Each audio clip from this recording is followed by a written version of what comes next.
Again, the starting lineups very quickly. For Cincinnati, Dave Collins will be in right field leading off. Joe Morgan will bat second and play second base.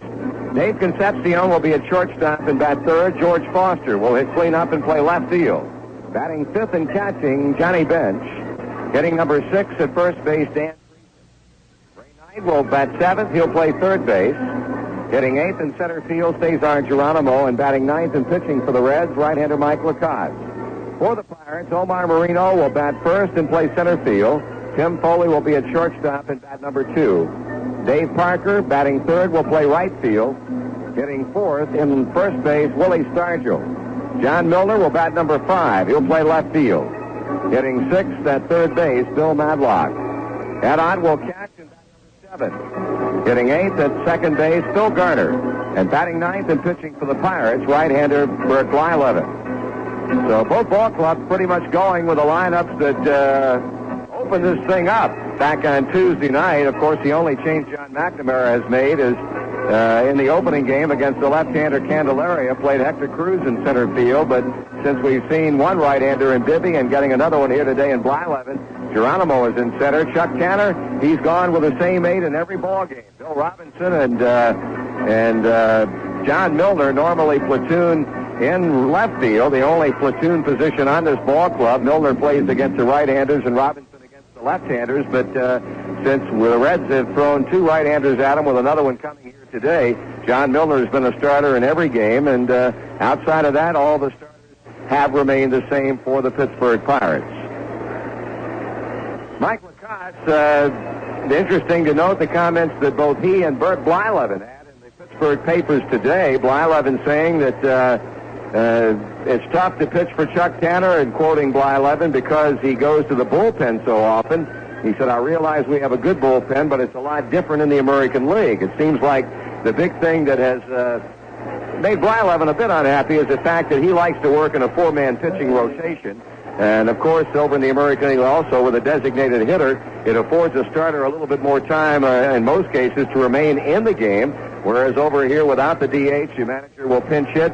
And this seems to be the thing that, as far as Bert himself is concerned, has been bothering him this season. Still in all, there are those who say that Bert Blyleven has not done a job for Pittsburgh in his first year last year. This season, he started 37 games and had 20 no decisions, 12 and losing 5 with a 361 earned run average. And, Joe, I know that, we've talked so often about the great curveball that Bert Blyleven has, and we've seen him go 3, 4, 5, maybe 6 innings and pitch good baseball, and then for some unexplainable reason seems to lose it. And this seems to be, as far as many people here in Pittsburgh is concerned, the big factor against Bert Blyleven, that for some reason he has trouble after pitching so well early, and when he loses it right now. Marty, you'd almost have to feel it because his arm getting a little tired and maybe hanging the curveball. I know that on occasions against us that he would get hurt on his breaking ball. As you pointed out, fifth inning or so, he'd start getting it up a little bit and hanging it up in the good hitting zones, and consequently long balls and what have you. So for Bert Blyleven, you know he has a lot of respect from players in our league as far as his stuff. He has a good change. His fastball is good, but the most talk is about his curveball and how sharp it breaks, and it's kind of a big breaking curveball too. It's something like Jim Palmer's over with the Orioles. But it is quick also, and it's big, but it breaks quickly, and it doesn't come rolling up there and break. It comes right up and away it goes. But we have to feel and talk about Mike Lacoste, because Michael is a tremendous competitor, and we've said that before, and we'll continue to say it.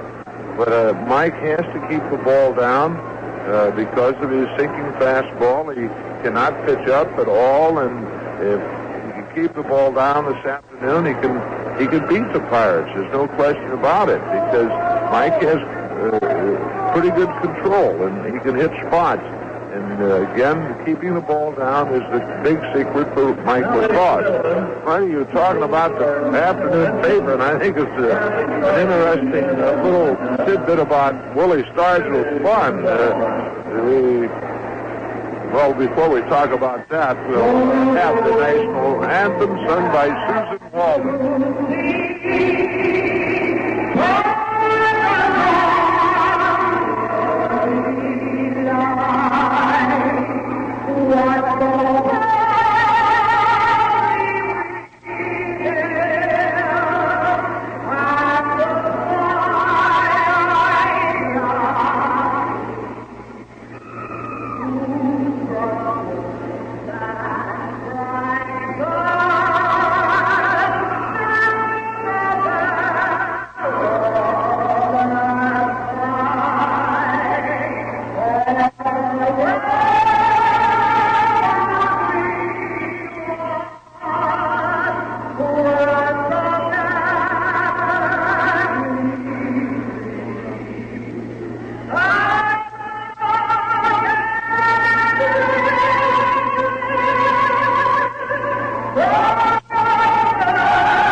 Singing our national anthem here at Pittsburgh Three River Stadium this afternoon. The umpires heading toward their respective positions on the diamond, and as the Pirates get ready to break out of their dugout along the first base side, Joe, you were talking about the umpires and Willie Stargell. A little bit of humor there. Well, Marty, Willie does have a little fun down around first base. He'll tag guys with the glove and push them a little bit. So finding out that John Kibler, the crew chief, as far as the umpires go this afternoon, and the first two games, has asked Stargell not to do that anymore, and do not bother with the base runners. You can talk to them, but do not,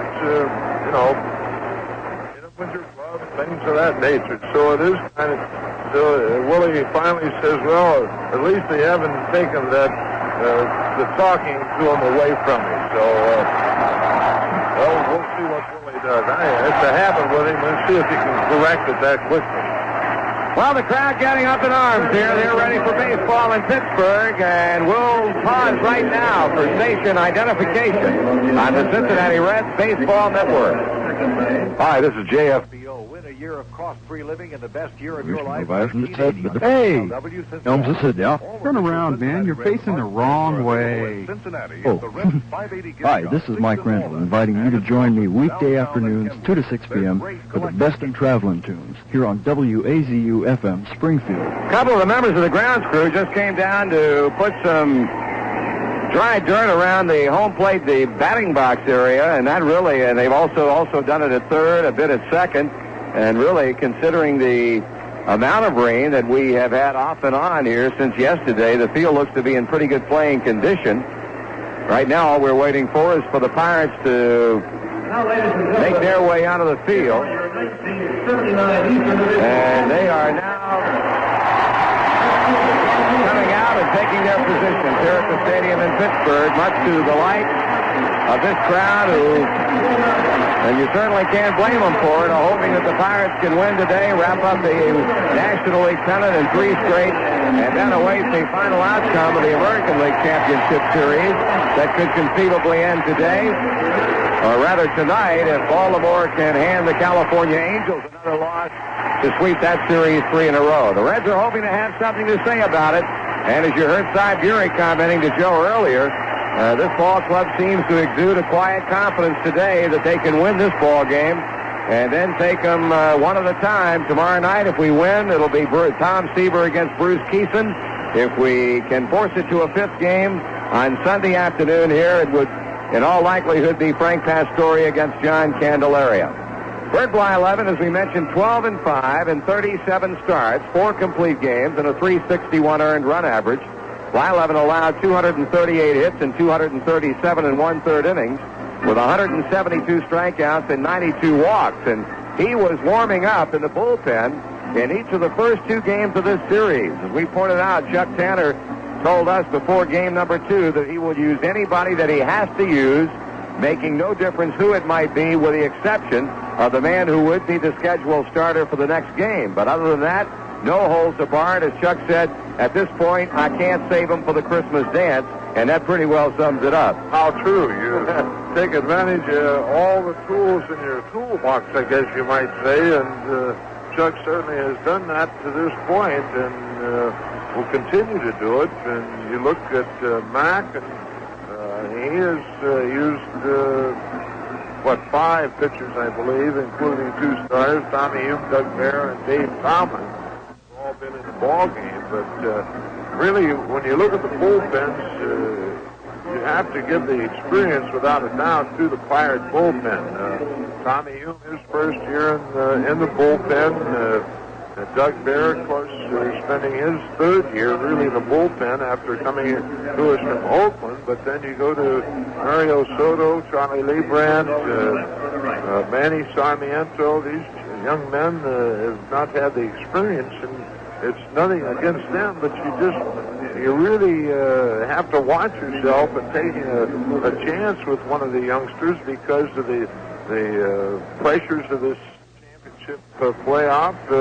It's really difficult, but I think that really that Mac would go to a Soto or a Sarmiento if he felt that the situation called for it. But the Pirate bullpen to this point has done a whale of a job, and you can see. Marty, I think something we really haven't talked about is the defense to this point. There's not been an error in the 2 ball games, and Davey Concepcion has played shortstop like nobody who's ever played this game can. He has just been outstanding.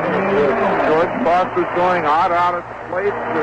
So the defense in the series has been very good. Well, Dave Collins steps in to start it off here against the 28-year-old right-hander, born in Zeiss, Holland. Bert Blyleven now makes his home in Villa Park, California. Collins in the series has had 3 hits and 10 times up with a run batted in. On the year, batted .318 with 3 home runs and 35 RBIs. Davey will bat left-handed against the Pirate right-hander who winds, kicks, and fires. Has swung on a foul back for strike 1, and this game is underway. Collins fouling it back over the Reds' dugout, third base side, and back into the upper deck here. Collins, Morgan, and Concepcion in the top of the first. The Reds beating the Pirates 5 times in 6 tries during the regular season here. That pitch is in there for strike 2 call.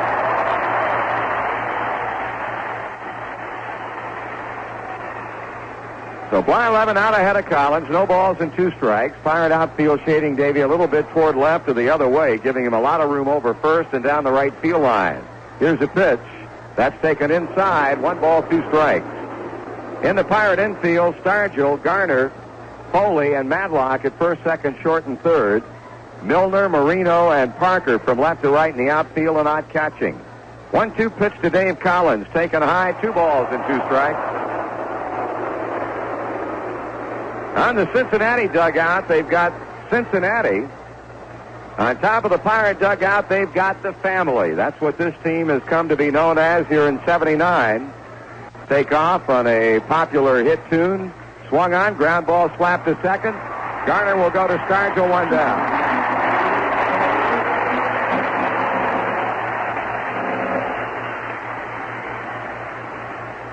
Collins out, second to first, and now Joe Morgan steps up to the plate looking for his first League Championship Series hit of '79. He's been up 7 times. Wednesday afternoon, he walked twice, had a stolen base. In the opening game, he walked 1 time. So Joe has had 3 walks in the first 2 games, but yet to get a hit.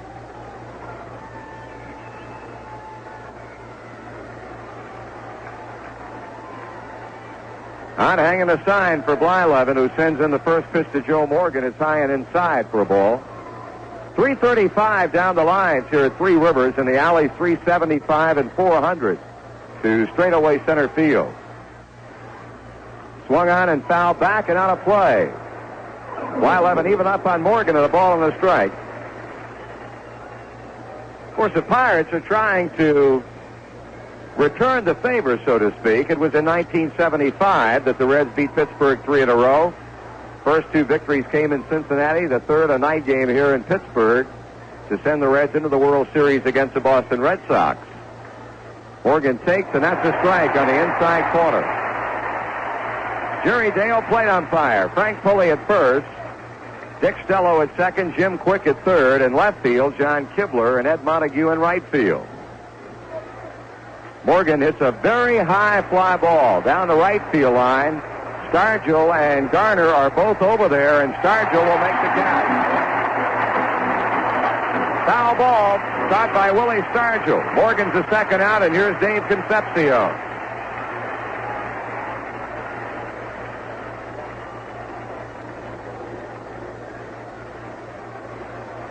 Davey, 4 hits and 10 times up in the first 2 games, hitting .281 on the year with 16 home runs and 84 RBIs. Blyleven with a lifetime record of Cincinnati of 2 wins and no losses. This past year, he had no wins or losses in 3 starts. His 3-game totals, 19 and 2/3 innings, 17 hits, 7 runs all earned, with 15 strikeouts, 3 walks, and 2 home runs given up. Davey takes it off the plate.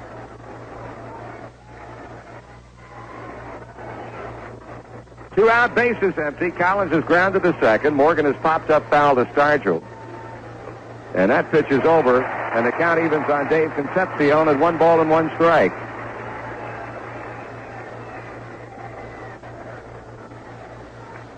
Blyleven into the motion. He sends in the pitch. Davey swings and he misses.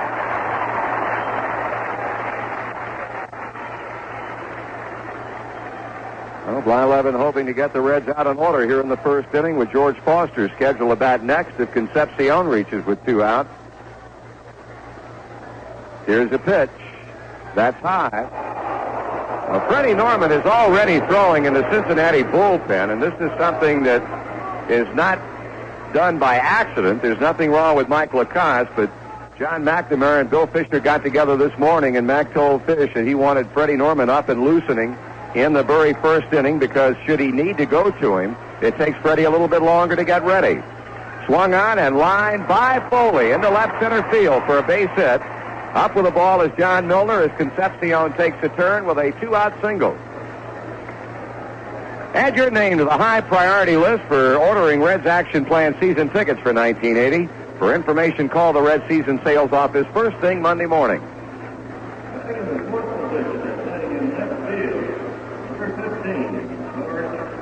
So the 2-out hit by Concepcion allows Foster to come to the plate. George has been up officially 6 times, 2 hits, 1 a home run, and he's knocked in 2 runs. Wednesday afternoon, he walked twice, went 1 for 3 with a single. In the opening game, he walked a couple of times, had a home run, and 3 times up. So Foster's walked 4 times in the first 2 games. Blyleven right now down behind the mound, getting the dirt out of his spike before going to work on George Foster here. Now Davey with his 5th base hit in 11 at-bats over at first base talking to Willie Stargell.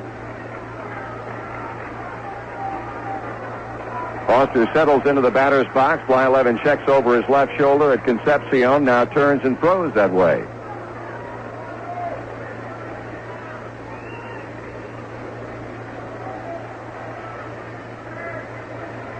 Now the right-hander with a stretch and the pitch to the plate. Foster swings and doesn't get it. Strike 1.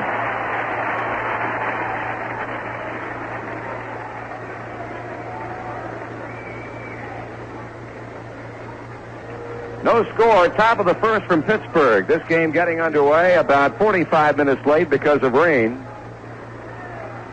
Foster checking on a pitch high, and it's 1-1 strike. Now, the forecast for tomorrow is pretty good. They say the sun's going to be out, temperatures in the 60s, and the Reds are hoping that they can enjoy that kind of weather in Pittsburgh for another day. 1-1 strike. Pitch on the way. Foster doesn't get it on a swing and a miss. Blyleven ahead, 1-2 strikes. Johnny Bench on deck. Foster owns the only home run the Reds have struck in this series to date. Pirates, of course, have had a couple. Phil Garner and Willie Stargell in the opener. No home runs in the game Wednesday afternoon in Cincinnati. Now as Blyleven stretches, Foster calls time with Jerry Dale and steps away from the plate.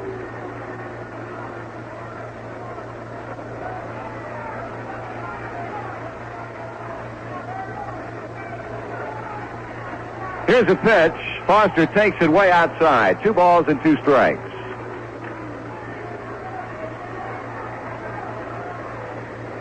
Reds and the Pirates playing today. The Angels and the Orioles playing at the Big A in Anaheim tonight. That series shifting to the West Coast after Baltimore wins 2 in their home ballpark.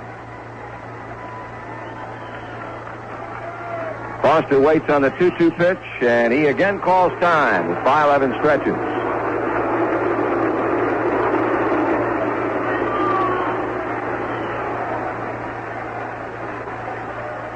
Blyleven blowing into his hands. Cool afternoon in Pittsburgh, Pennsylvania. 2-2 pitch. Swung on, ground ball in the hole at shortstop. Backhanded by Foley. And on to second baseman Garner for the force out on Concepcion. Good play by Tim Foley. No runs, 1 hit, 1 left. And after a half inning of baseball, the Reds nothing and the Pirates are coming up. Jack Bowser Buick, Route 68 North, presents Buick for 1980.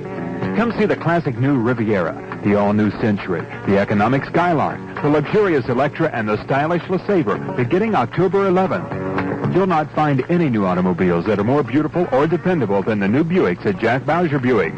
The whole line of Buicks and new GMC trucks will be on display October 11th at Jack Bowser Buick Opel GMC, Route 68 North.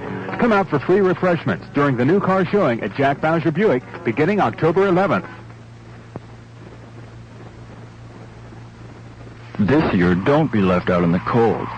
ATE Transmission Service at the corner of South Yellow Springs and Pleasant Streets is offering a fantastic winterizing special. It includes a new filter or clean screen, new fluid, pan gasket, drain converter when possible, band adjustment, linkage adjustment, and a complete inspection of the transmission. All for just $18.95 for most cars. At ATE Transmission, call 325-0429 for an appointment. That's ATE Transmission Service, the corner of Yellow Springs and Pleasant Street in Springfield. Season for the Reds, but as we do every year about this time, we'd like to pass along word to you fans that the Red season sales staff is getting ready for the start of season ticket season. A lot of people think that you have to live in Cincinnati to be able to use Cincinnati Reds Action Plan season tickets for all 81 home games, but more and more people from Columbus, Louisville, Lexington, Indianapolis, as a matter of fact, all over Reds country, are finding that they can make good use of Red season tickets too. So let the Red season sales staff explain how Action Plan season tickets can work for you. For information, just call the Reds office or write Season Sales, Cincinnati Reds, Riverfront Stadium, Cincinnati. Mike Lacoste, his first League Championship Series experience today as he goes to the mound. 14 wins, 8 losses on the year with a .350 earned run average, but of course Mike had a rough September with an earned run average over 11. Didn't pitch badly at all in his last start against the Atlanta Braves as a tune-up for this League Championship Series start. And against the Pirates during the year, he won on May 13th in this ballpark 7-3. Had a no-decision start on July the 6th. In 2 games and in 14 2/3 innings, he's allowed a like number of hits, 14. 4 runs, 3 of them earned, with 3 strikeouts, 3 walks. Omar Marino ready to lead off the home first inning, but Jerry Dale comes out from behind Johnny Bench as Joe Morgan apparently clearing away some debris out by his second base position. Marino's 3 for 10. Ray Knight playing him a bit in at third base as the pitch comes over and it's missing for ball one. Johnny Bench turns around and apparently did not like the call at all by Jerry Dale and lets him know about it. 1 ball and no strikes.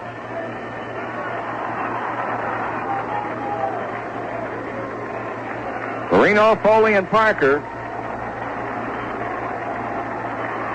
Here's the 1-0 to the plate, and Lacasse has Marino swinging and missing. Omar hit .282 with 8 homers and 69 RBIs during seasonal play.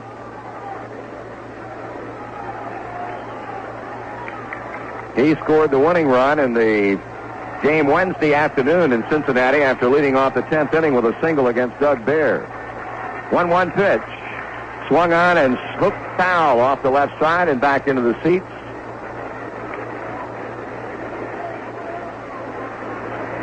Defensively for Cincinnati, Dreesen and Morgan on the right side of the infield, Concepcion and Knight left side.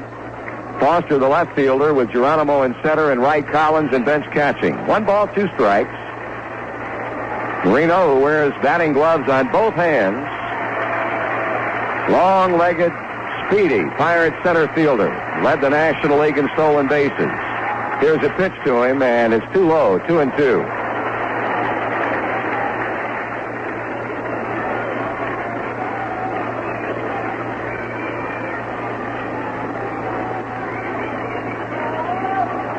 Marino, who chokes up an inch or so on that bat handle, swings and fouls another one off to the left.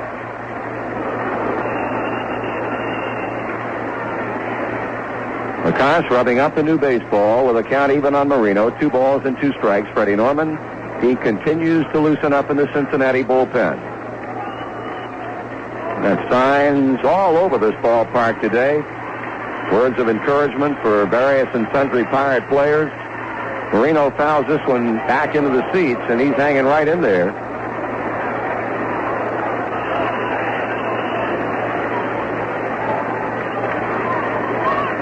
Joe Lonette, the Pirate third base coach, Al Monchak over at first. Marino standing back in the batter's box as Lacasse climbs onto the pitching rubber from behind the mound. Again, the break-even pitch to the Pirate leadoff batter, and it's inside, ball 3. Well, Lacasse coming up and in as Marino went down to avoid being hit by the pitch.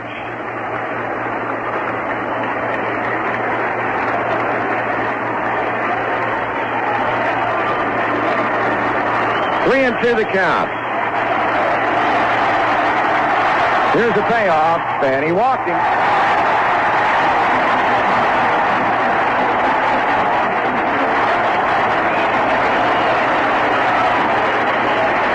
Omar Marino leading off the Pirate first inning, gets a base on balls as Lacasse misses with a high and away fastball. Now Tim Foley. He has been outstanding in the first 2 games, as he was all year for the Pirates. Has had 4 hits and 8 at-bats with 2 RBIs. And if Chuck Tanner goes with the same strategy in this game as he had in the first 2, he'll have Foley up there trying to bunt Marino along for the likes of Parker and Stargell coming up after him. Marino will draw a throw.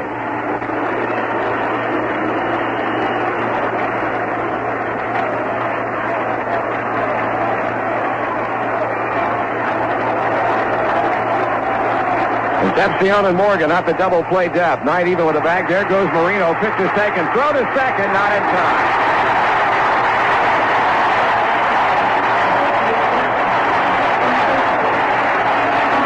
John had no chance at all there. Marino, a good jump. You can actually see him leaning, and he was very quick with that first step, and you can understand why he stole 77 bases this year. Marino finished the year with 17 consecutive steals and 21 in his last 22 attempts.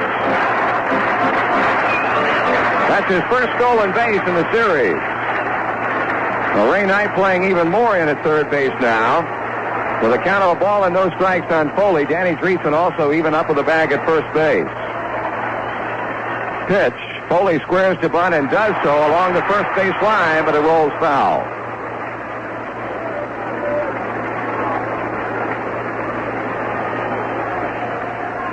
Reds have certainly received solid starting pitching, despite the 2 losses from first Tom Seaver, who went 8 innings, allowing 5 hits and 2 runs in the opening game Tuesday night, and Frank Pastore Wednesday, 7 hits, 2 runs in 7 innings.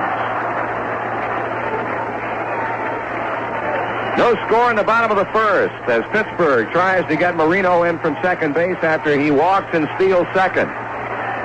The 1-1 pitch to Foley, swung on, bouncing ball, slapped to shortstop. Concepcion throws high at third.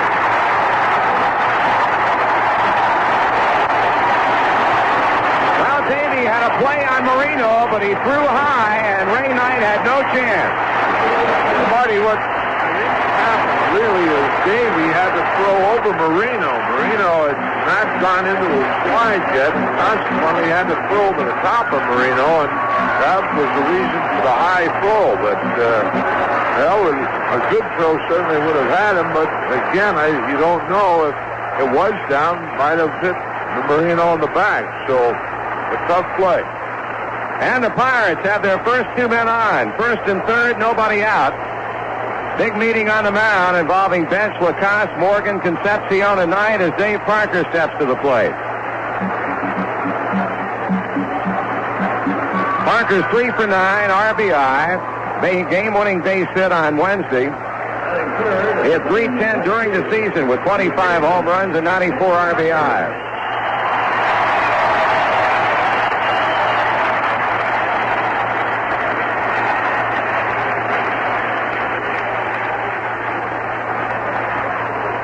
Well, the speed of Omar Marino paying off up to this point for Pittsburgh. Here's the stretch in the pitch to Parker, and he takes it off the plate, ball 1.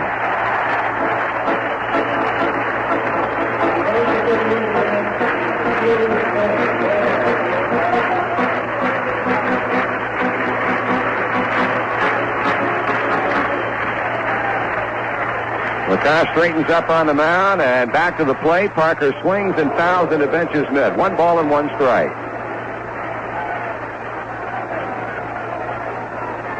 I'll say one thing the Reds cannot afford to let Pittsburgh do today is get a whole bunch of runs early in this game. That could be the most demoralizing influence of anything as the Reds try to win and stay alive. Parker takes it outside and low, 2-1.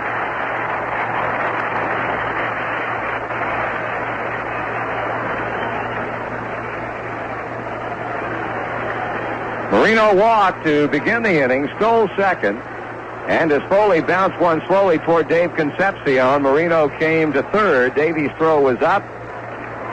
Ray Knight was not able to get the tag down in time, and that's where we are right now. First and third, none out.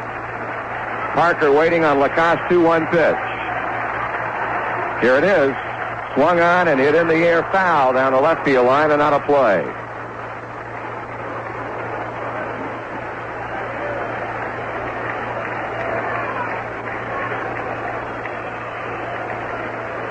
Reds are 4-1 in League Championship Series play, winning in 1970, winning again in 72, losing to the New York Mets in 73, beating the Pirates in 75 and the Phillies in 76.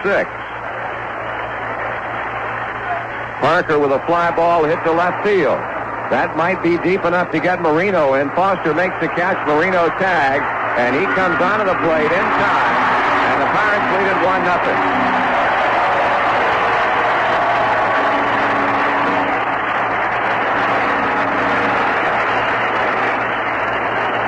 Sacrifice fly to left field by Dave Parker scores Marino as Foley holds it first, 1 out. Pirates leading it 1-0, and Willie Stargell will hit now.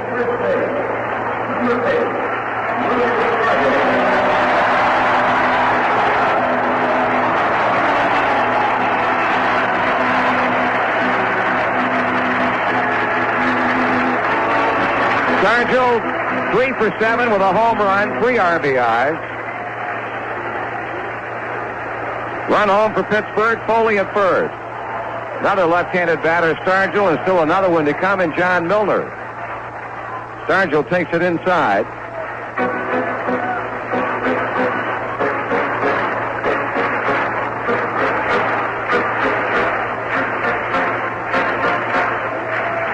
Straight away and deep outfield for Willie Stargell. Lacoste at the belt, and now onto the plate. Stargell takes it high and inside, ball 2. Well, we pointed it up so many times in the last month or so of the season when Lacoste was struggling to win. He cannot pitch high and expect to have the kind of success that he had earlier in the year.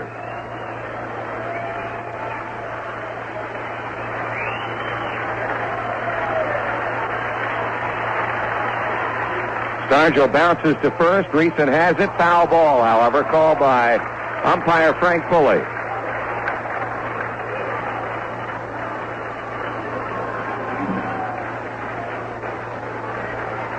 Pirates, who have more uniforms, different uniforms than any team in baseball, going with a different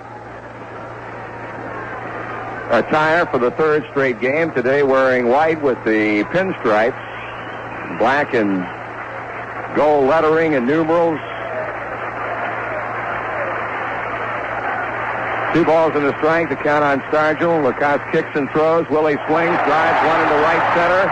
There is Geronimo to make the catch. Stargell hit it hard, but Geronimo plays it for out number 2.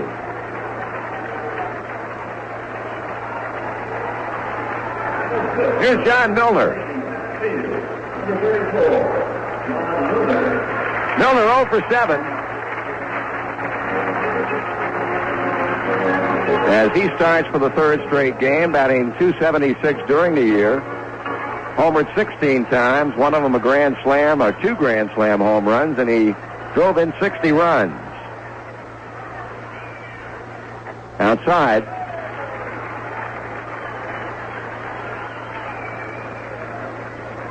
Well, Pittsburgh has themselves a run without benefit of a base hit.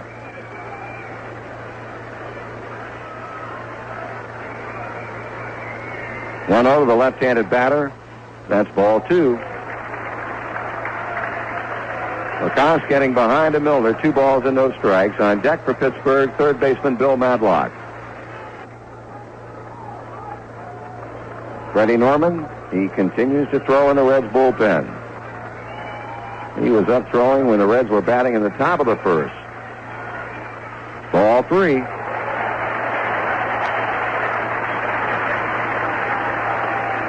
Now Milner checks with Joe Launette to see what Chuck Tanner wants him to do on this next pitch. Will they turn him loose on the 3-0 or take and see what happens after that? Here it comes, and that's ball 4. Walked him on 4 straight pitches, and as Matlock heads toward the plate, we'll pause again for station identification on the Cincinnati Reds Baseball Network.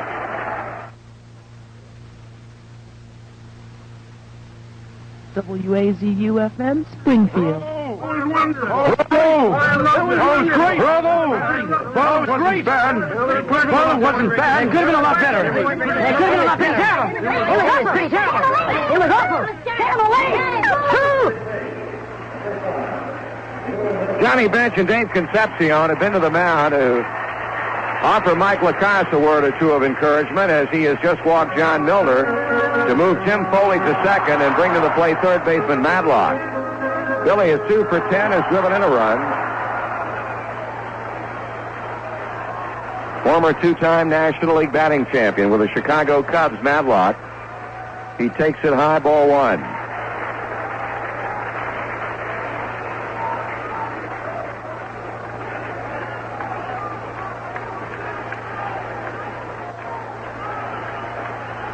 Runners leading at first and second with 2 out. That's high, ball 2.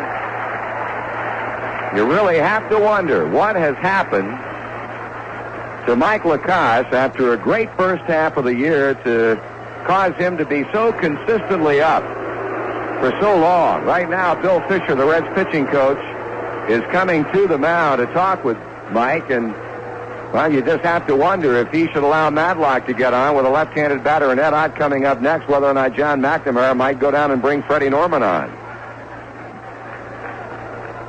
Marty, I would have to certainly think that should Madlock get on, you'll be exactly right. We could see Norman pitching against Ed Ott, but right now, Streisand returns to the dugout. I would think he would talk to Mike about rushing. Is something we've talked about before. He seems to be rushing himself a little. Well, he needs a strike here. 2 balls and no strikes on the waiting Madlock, and that pitch is ball 3.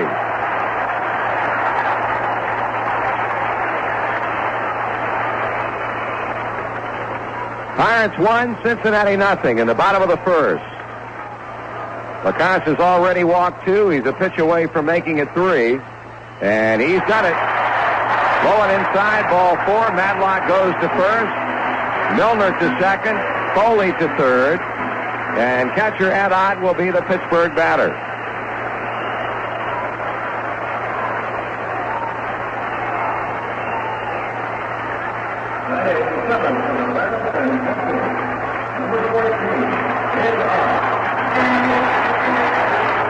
Well, it looks like Lacasse is going to pitch to Ott. Ott has had 9 at-bats in the first 2 games, has responded with 3 hits.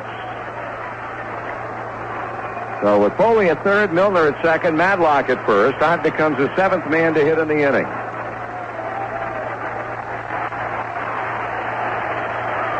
Lacasse from the windup.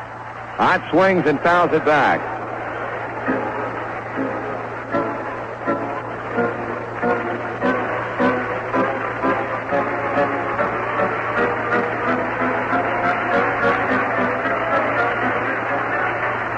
Michael checking in with Johnny Bench.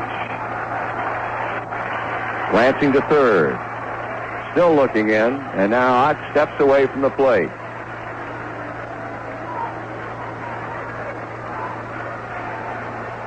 Ott batted .273, homered 7 times, and had 51 runs batted in. He takes it high. 1 ball, 1 strike. Marino started off the inning with a walk, stole second, advanced to third when Foley grounded to shortstop. Concepcion's throw to Ray Knight was high. Parker had a sacrifice fly to left. Stargell lined to center, and Milner and Madlock have had walks. Swung on and hit in the air to left field. Foster drifting back, and on the warning track, he'll make the catch to end the inning. So for the Pirates in the first, 1 run, no hits, no errors, and 3 left. And after 1 complete, Pittsburgh 1 and Cincinnati nothing. The time is right. That feeling's coming through. Real beer lovers know only one beer will do. So for the real beer lovers go. Oh yeah. So tastes like no other. So for the real beer lovers say they go out of their way for a stroll. For the real beer lovers, taste like no other. For the real beer lover, from one beer lover to another. For the real beer Cisco Brewery, Detroit, Michigan. Woo-wee! Sure tastes good to me.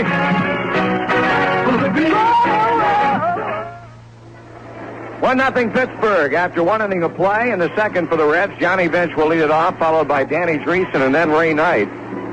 Reds got a 2-out hit from Dave Concepcion in the first inning.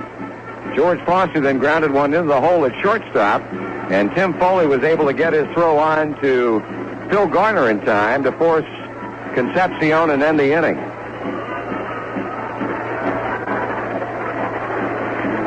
Johnny Bench to lead it off, 2 hits, 8 trips.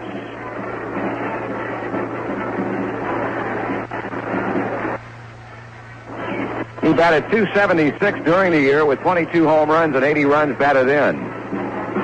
Well, Blyleven finishing, loosening up now with Ott as the throw goes down to second and around the infield. Freddie Norman is now stopped throwing in our bullpen.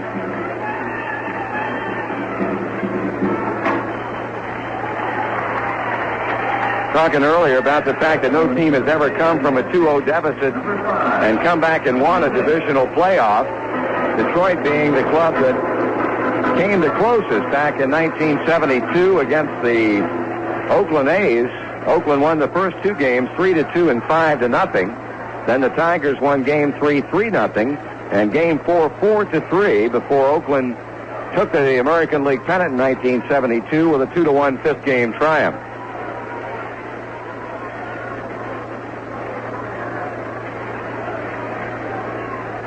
Well, the Pirates scored first in the opening game. They score first here today. The pitch to bench misses away, ball 1. Reds jumped out in front in game number 2 by scoring in the second inning Wednesday against Jim Bibby. Strike call, 1 ball and 1 strike.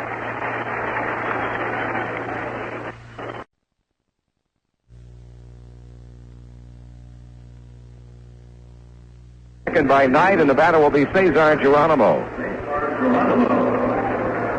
Geronimo 0 for 3 in starting game number 2, hitting .239 with 4 home runs and 38 RBIs. So the tying run out at second with 2 out.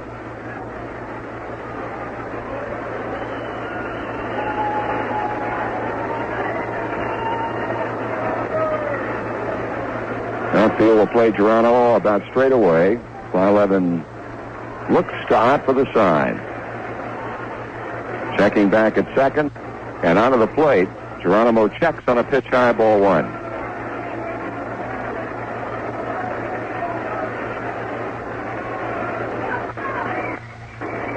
A couple of awards presented at the conclusion of this league championship series.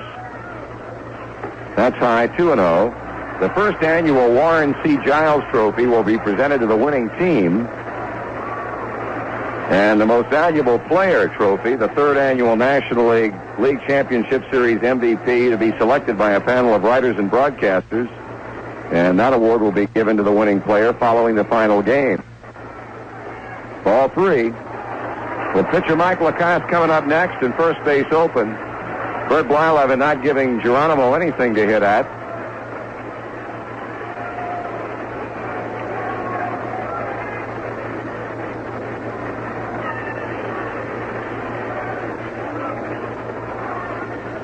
Geronimo levels a bat, and the 3-0 pitch swung on, and a fly ball it into right center field. Drifting back is Parker, and just at the edge of the warning track, he makes the catch. Second inning numbers for the Reds: no runs, 1 hit, no errors, and a man left after an inning and a half.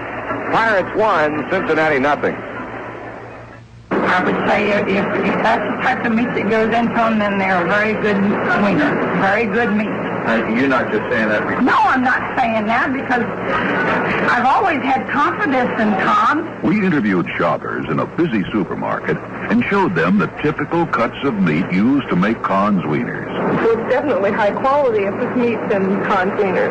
No fillers, no yucky stuff. I would feel more confident in buying Conn's hot dogs after seeing the cuts of meat that they're made out of. And here's another reaction to the quality meat in Conn's. I didn't know Conn's was made of that good of meat. I haven't tried Conn's in years. I'll be truthful. And now?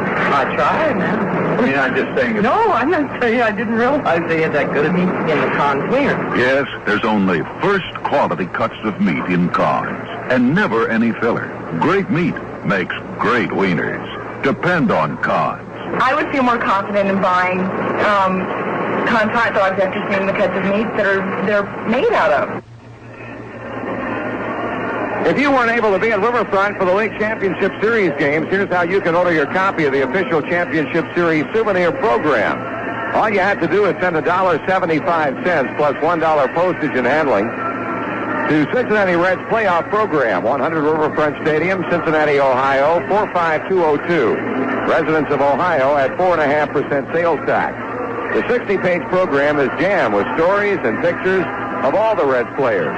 It even includes a 2-page color team picture. Get your souvenir of the National League Championship Series. Order your game program right now. That address once again. Send $1.75 plus $1 postage and handling to Cincinnati Reds playoff program, 100 Riverfront Stadium, Cincinnati. 1-0 Bucks as they come calling in the bottom of the second. It's going to be 8-9-1. Garner, Blyleven, and Marino. Bill Garner, one of the real spark plugs on this club, I'll tell you. He has had 3 hits and 8 trips with a homer and a run batted in, and an opposite field home run in the second off Tom Seaver Tuesday night. Right-handed batter. Bluffs the bunt, takes the ball low. At .293, his best year in the major leagues. Homered 11 times, knocked in 59 teammates. Strike at the knees, 1 ball and 1 strike. Lacoste left the bases loaded in the first inning when he got Ed out on a fly ball to Foster on the warning track.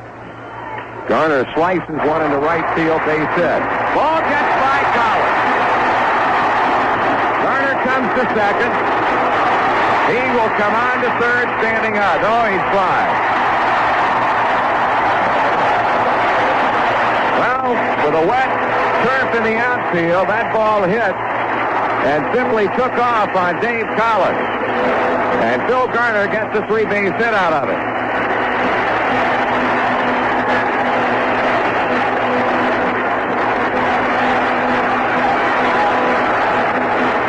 Marty, the wet turf, and Davey not prepared for it at all. That ball shot by him before he could reach down. And boy, it's,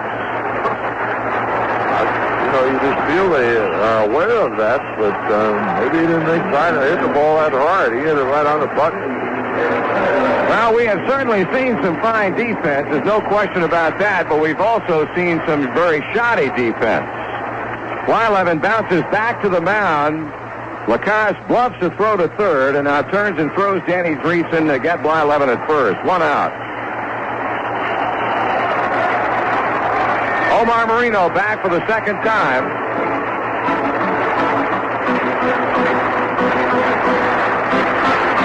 Marino walked, stole second, and scored the first run of the game in the opening inning. Omar Marino.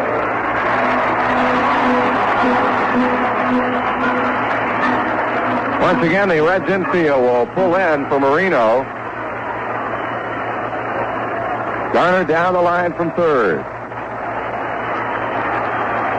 Lacoste stretches. He delivers, and the pitch is taken outside.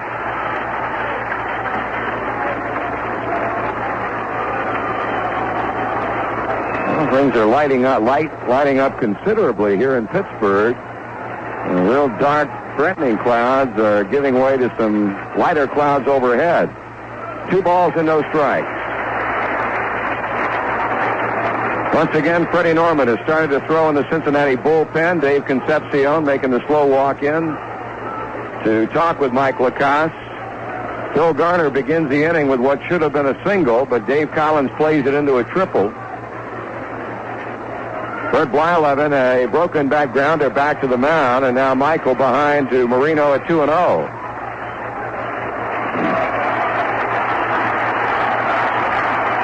Here's the pitch. That's high and inside. 3 balls and no strikes.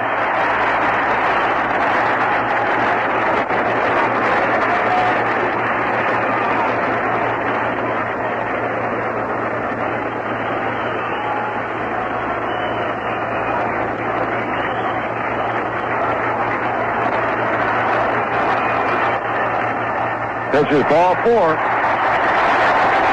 Omar Marino walked for the second time.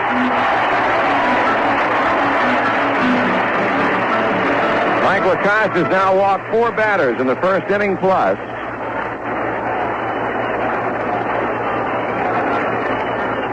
Tim Foley reached on a fielder's choice in the first inning.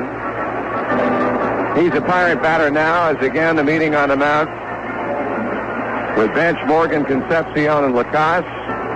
Marino, the speed merchant at first base, and I would imagine you could look for him to be off and running again sometime on the sequence of pitches from Lacoste to Foley.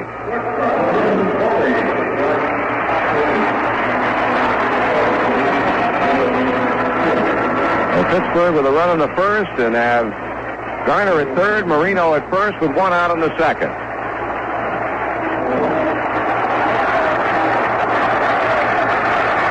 Lacoste looks for the sign, now steps off the pitching rubber, straightens up on the mound.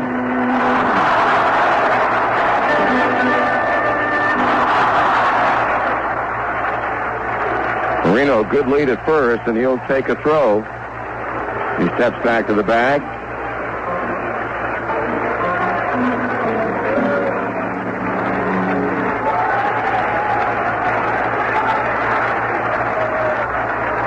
Now the right-hander sends in the pitch, and Foley takes it high, ball one.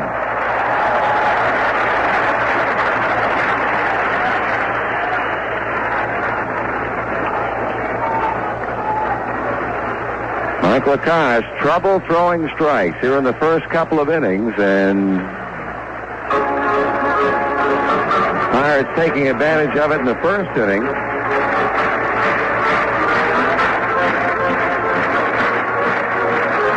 Foley with his best season at the plate in both batting average and RBIs. 288 average, 65 runs batted in. 1-0 pitch, swung on, fly ball, center field. Geronimo backing on it, waiting. He'll make the catch. Tagging is Garner, coming to the plate. Throw cut off by Dreesen, 2-0 Pirates.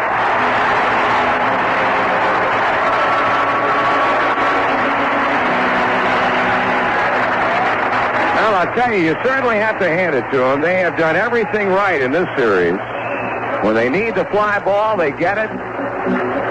As they have done twice here. Sacrifice flies have produced the first two Pirate runs. Dave Parker with a sacrifice fly in the first inning. Marino at first base and now 2 away.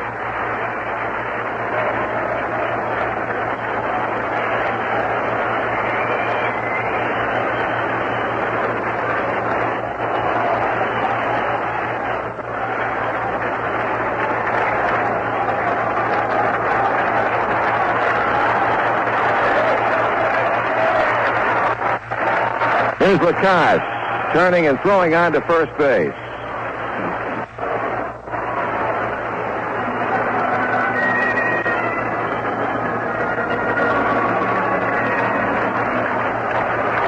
Let's see if he'll come to the plate. No, he'll throw to first again and almost threw that one away. Danny Dreesen reaching across Marino to save a throwing error. Well, Mike certainly has it in his mind that Omar Marino will be running again.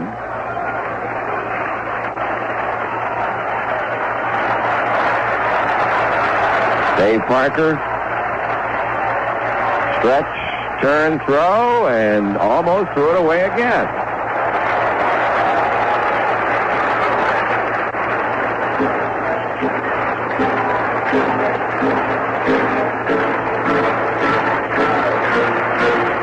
Home half of the second inning. Pirates 2, Cincinnati nothing. Pirates have had only one hit. That was a triple by Phil Garner. Lacoste pitches and Parker takes a ball.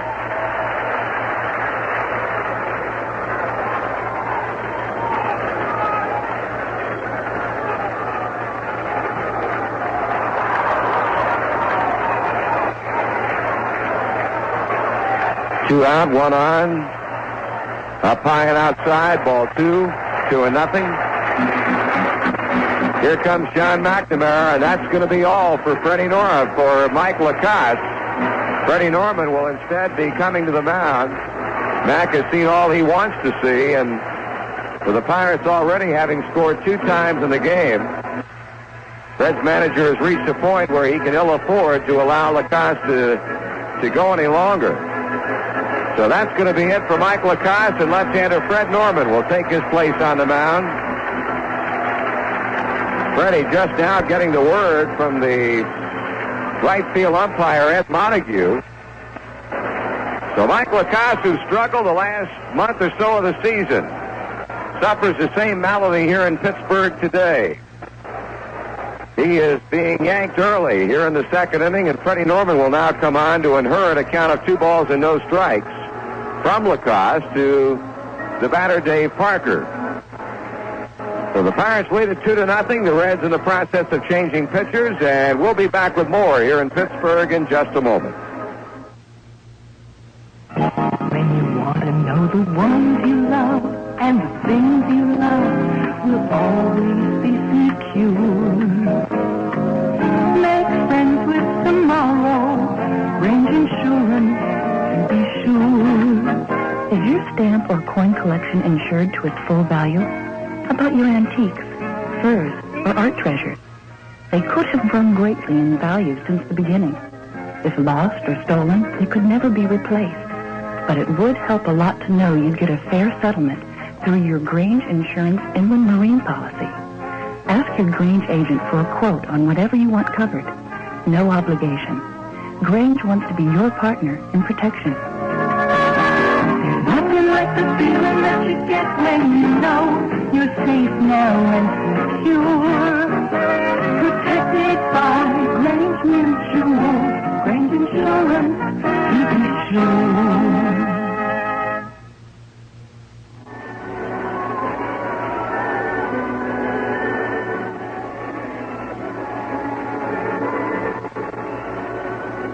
Left-hander Freddie Norman loosening up now to Johnny Bench as the Pirates bat here in the bottom half of the second. Norman was 11-13 on the year with a 3.65 ERA, and against the Pittsburgh Pirates in 4 games, all starts, he had a record of 2 wins and no losses and 1 complete game. That came on the 8th of July in Cincinnati when he went all the way to beat them 4-2. Also picked up a 6-5 victory here in Pittsburgh on July the 24th, giving up 10 hits and 5 runs in 7 1/3 innings. By and large, Fred Norman has pitched very well against Pittsburgh. 30 innings, 24 hits, 10 runs, with 8 strikeouts, 7 walks, and again, that record of 2 wins and no losses. One of the games that he got no decision in was on the 24th of April here, or rather at home, in which the Pirates won 3-2 in 11. He went 7 2/3 in that game, giving up 4 hits and 2 runs. And in his other no decision start, on May the 12th, in Pittsburgh, a game won by the Pirates 3-2, he allowed 2 hits and a run in 6 innings. 2-0 the count on Dave Parker.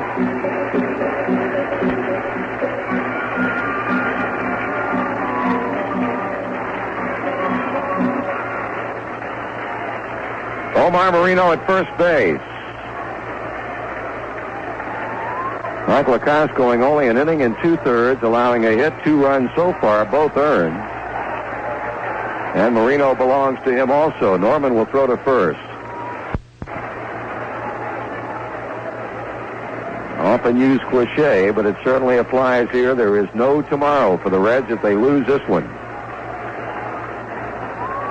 Parker swings and he misses. 2-1.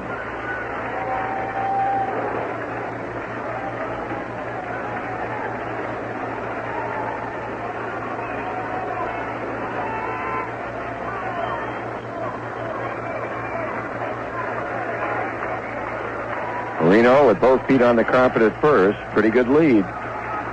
He'll go back to first as Norman goes to Dreesen with a throw.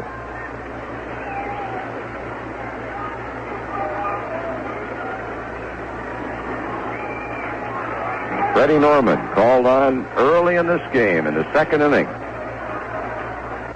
Delivers to Parker, who swings and hits it in the air on the left side over his Ray Knight, looking, and the ball drops out of play. Freddie in League Championship Series competition has a record of 1 win and no losses and a 164 earned run average.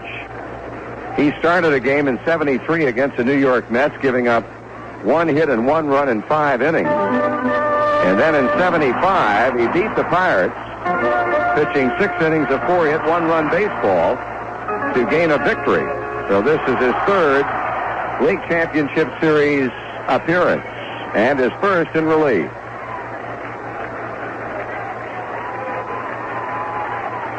Two and two, the count on Parker. Norman kicks and throws. Parker takes it outside, full count.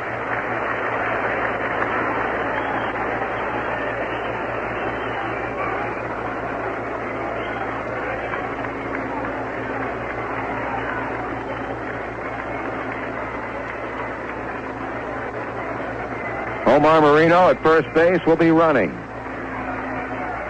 And the payoff pitch struck him out swinging. Freddie Norman gets the job done, but for the Pirates in the second, one more run on one hit and one left. After 2 full in Pittsburgh, Pirates 2 and the Reds nothing.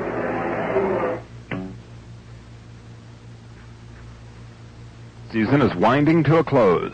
Summer's almost gone, and so is the time for completing those projects you planned last spring. But if having a new overhead garage door or an electric door operator was in your summer plans, Overhead Door of Springfield has good news. There's still time to have an attractive new wood, steel, fiberglass, or aluminum door installed before winter.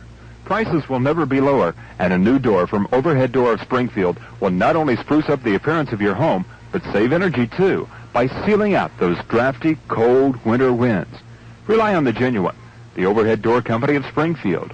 We're the Tri-County's headquarters for garage doors, electric door operators, and a complete line of parts and prompt, dependable service. Call us for a free estimate at 323-9179 or visit our showroom at 608 West Southern Avenue. Look for us on page 93 of the White Pages. Insist on the genuine Overhead Door of Springfield. The number again is 323-9179. In the third inning, it'll be Fred Norman to start it off against the right-hander Bert Blyleven. Pittsburgh leading in the third game of the series by a score of 2-0. And here with a play-by-play for you, Joe Nuxall. Thank you, Marty. Norman, Collins, and Morgan as the Reds bat in the third, trailing 2-0. The Reds have had 2 hits off Bert Blyleven. Concepcion single in the first inning, and Ray Knight's 2-out double in the second. Norman steps in. We'll pause for station identification. This is the Cincinnati Reds Baseball Network. Hi, this is Jim. Steve. Steve, wake What? up. Huh? You're on. Oh, hi, this is Steve Reynolds. Tune me in weeknights from 6 to 10 for that good old rock and roll on WAZU-FM in Springfield. How's that? Fine, Steve. DJs is so Freddie Norman makes his way to the plate. The Reds trailing, as we said, 2-0. Norman, Collins, Morgan here in the third. Bert Blyleven has not struck out a batter, nor has he walked one. Bert on the year, won 12 and lost 5. Pitched in 237 innings, allowing 238 hits, striking out 172, and finished with a 261 earned run average. Freddie Norman, a 153 batting average, takes a fastball, a called strike. Freddie drove in 6 runs this year. Blyleven winds the 0-1. That's down low, breaking ball, 1-1. Now the sun is now shining here at Three Rivers Stadium. Blyleven's 1-1 delivery. Norman swings and misses a slider. A ball, 2 strikes.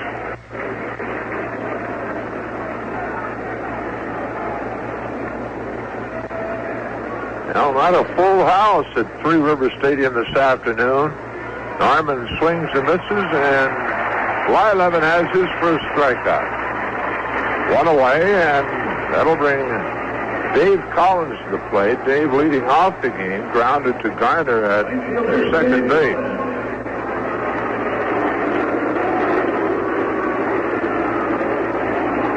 Collins, a .318 batting average for the year, 3 home runs, 35 RBIs. They've had 126 hits on the year. Takes a strike from Blyleven. 2-0, Pirates lead. The Reds at bat, third inning. Outfield shading Collins around to the left. Bill Madlock in at third. The 0-1. Swung on, ground ball. Foley at short, has it go under his glove and on into left field. Well, we'll wait and see. Tim backhanding the ball, and it stayed down and on into left field. We'll see how they score that one. So Collins at first with 1 out. And the batter is Joe Morgan. Now they're going to give Dave Collins a base hit. Third hit of the game for the Reds.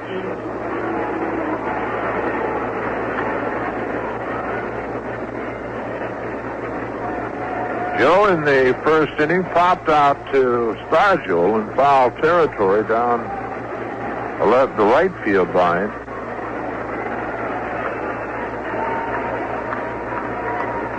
Y11 straddling the pitching rubber and now steps on.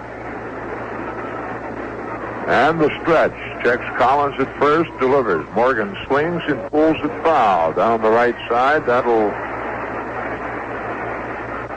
settle into the Cincinnati bullpen down the right field line.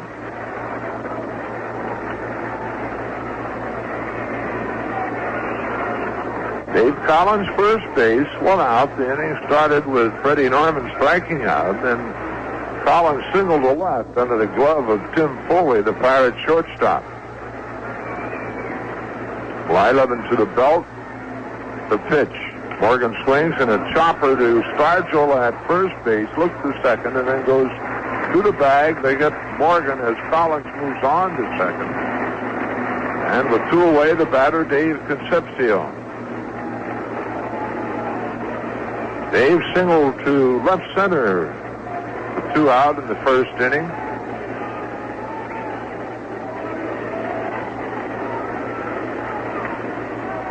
Shortstop, Dave Concepcion.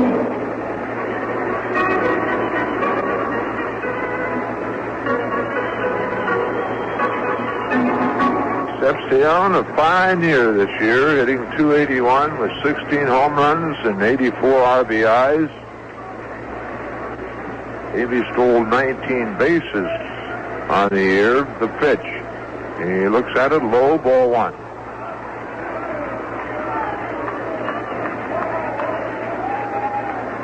Pirates scoring a run in the first, one in the second. They lead 2-0. Y11 sets and delivers. A strike was called. Slider on the outside edge. 1-1.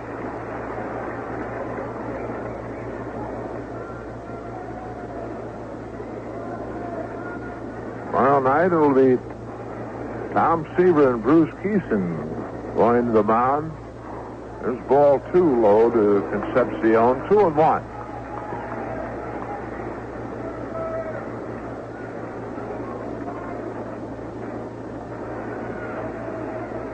Outfield plays Dave straight away.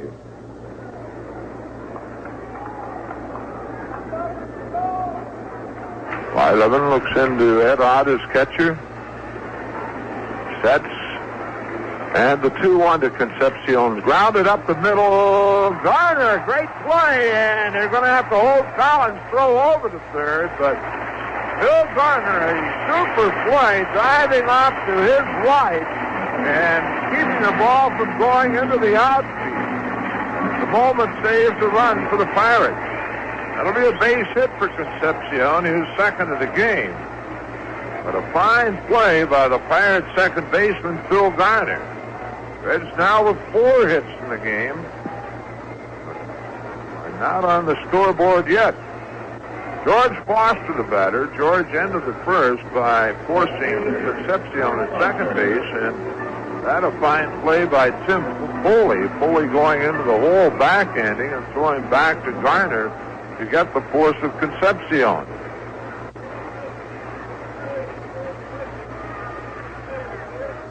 Foster in Wednesday's game had 1 hit and 3 official times to the plate, walked twice. And Tuesday he had 1 hit, and that was the 2-run homer in the 4th inning. The Reds with Concepcion at first, Collins at third, and 2 outs. Foster at the plate.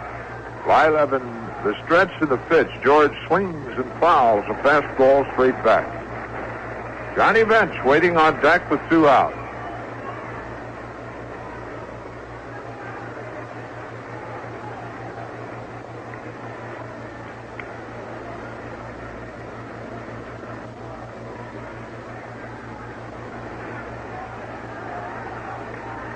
Y11 has the sign. The 0-1. Foster checks on a curveball that cost him strike 2.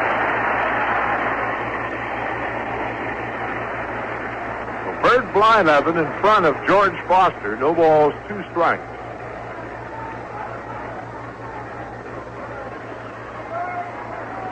Y11 Into the stretch.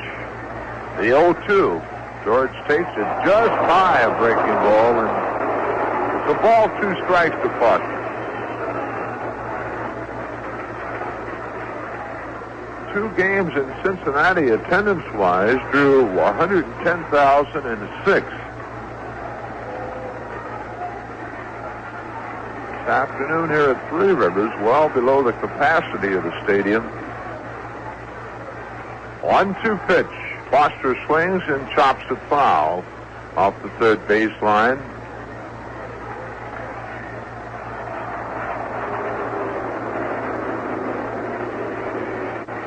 Count holds 1-2 to Foster.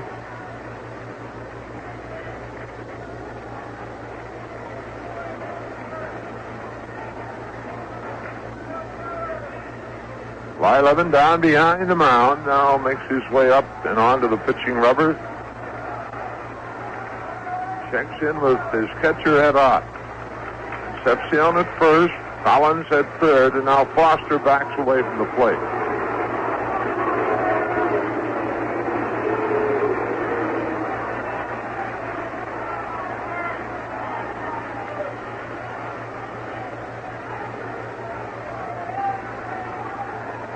One ball, 2 strikes to George. 1 foot in the batter's box, the other out. Now settles in, and Blyleven again checks in with Ott. And the stretch.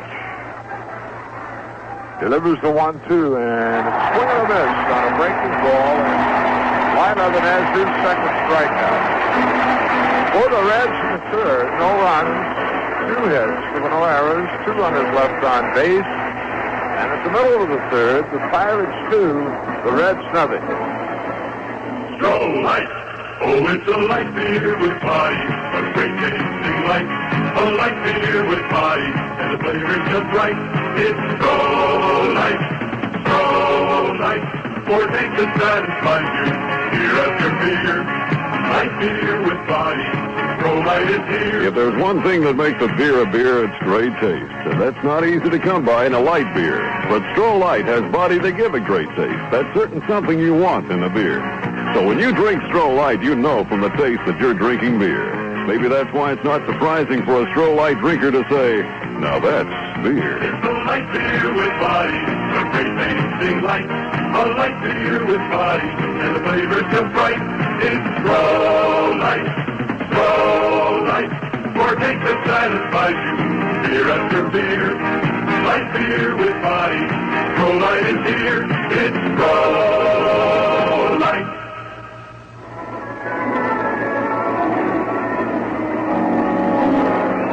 For Pittsburgh in the bottom half of the third, it'll be Willie Stargell, John Milner, and Bill Madlock.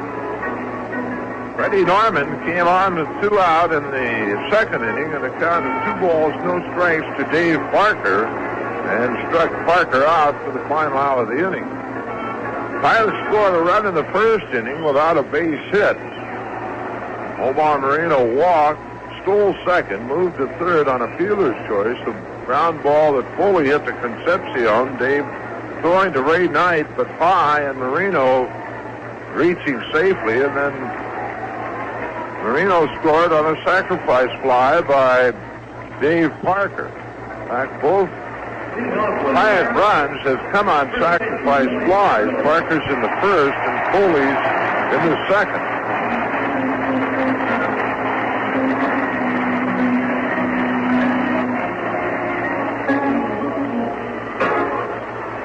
Willie Stargell steps in. Willie with 1 home run in the championship series. He had 32 on the year, drove in 82 runs and a .281 batting average.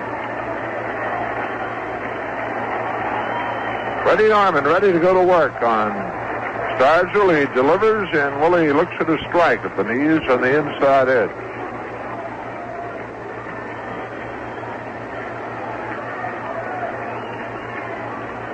Norman back with the 0-1. Curveball, that's swung on and line foul off the first baseline. Norman in front 0-2 to Stargell. Willie Stargell, the all-time home run hitter for the Pirates.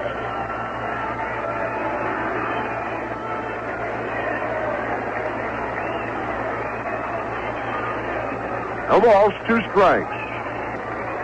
Bench hangs the sign. Norman shakes one off, okays the next one, and the 0-2 pitch. Curve blowing outside. 1 ball, 2 strikes.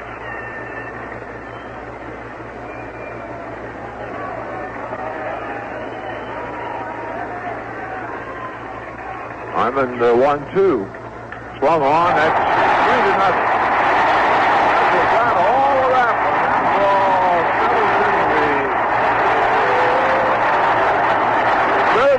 Out in right field, and the Pirates lead it 3-0. Stargell's second home run of the series.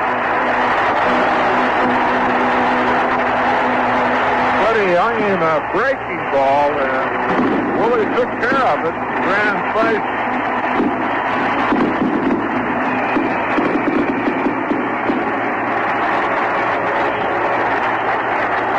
That's the second hit the Pirates have had in the game. Both of them extra base hits. Stargell's home run and a more or less gimme triple in the second.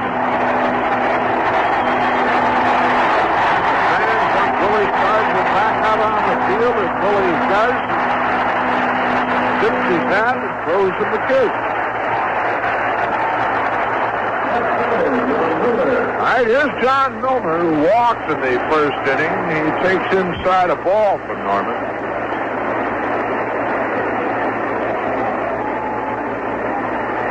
Pirates lead it 3-0.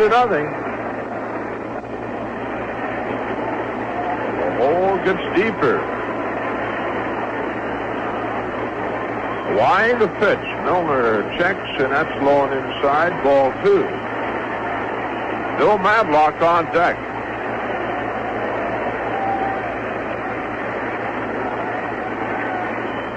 Simon delivers a half swing by Milner on a breaking ball, and count goes 2-1.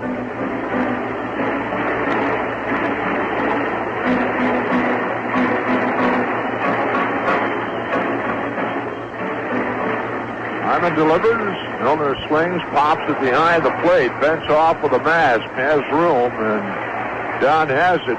1 away.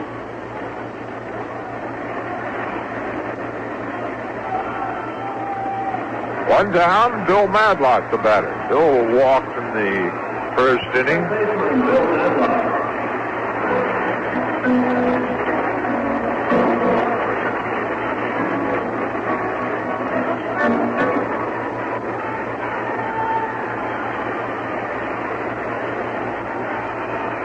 Harmon works, that swung on, and it drilled to left field, and it's more than a big ball. No doubt about that from either. He hit that one a line shot out of here. Straight away left field, and it's 4-0 lead the Pirates.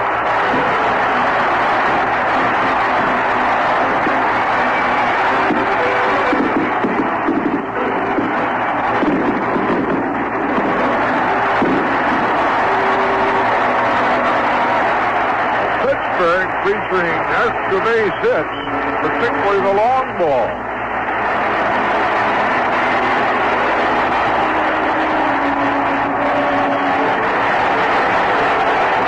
And they want Madlock back out, and he goes out and raises his right hand, and that'll bring Ed Ott to the plate. And we're going to have some activity down in the Cincinnati bullpen. Mario Soto would begin throwing.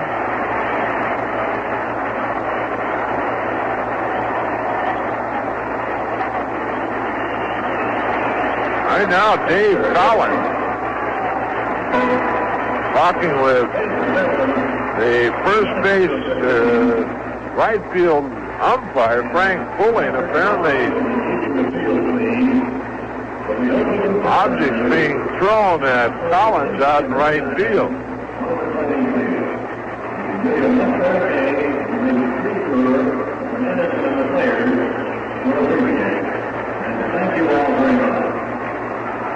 All right, Ed Ott steps in with 1 out, 2 runs in.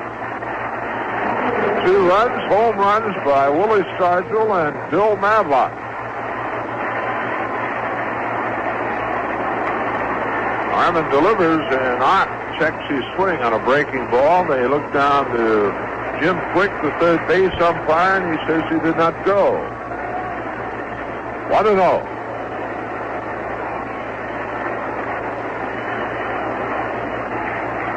To nothing. Pittsburgh leading. Pitch on the way. That's inside. 2 balls, no strikes.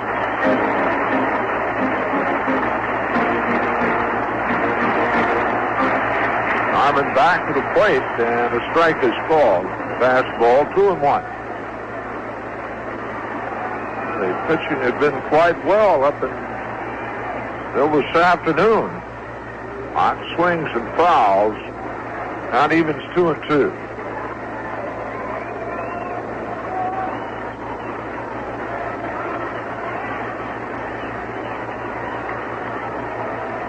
Harmon rubbing up the new baseball, and now walks back onto the mound and steps onto the pitching rubber.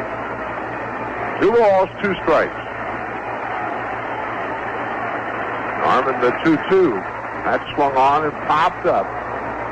Danny Dreesen into foul territory at first base waiting on it, and he has it. 2 out.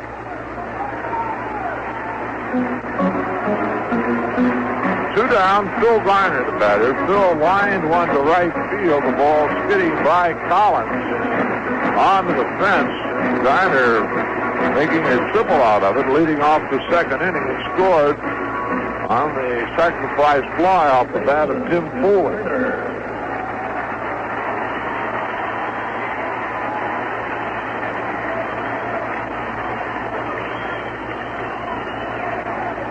Harmon delivers. Garner swings and fouls. Backing out of play.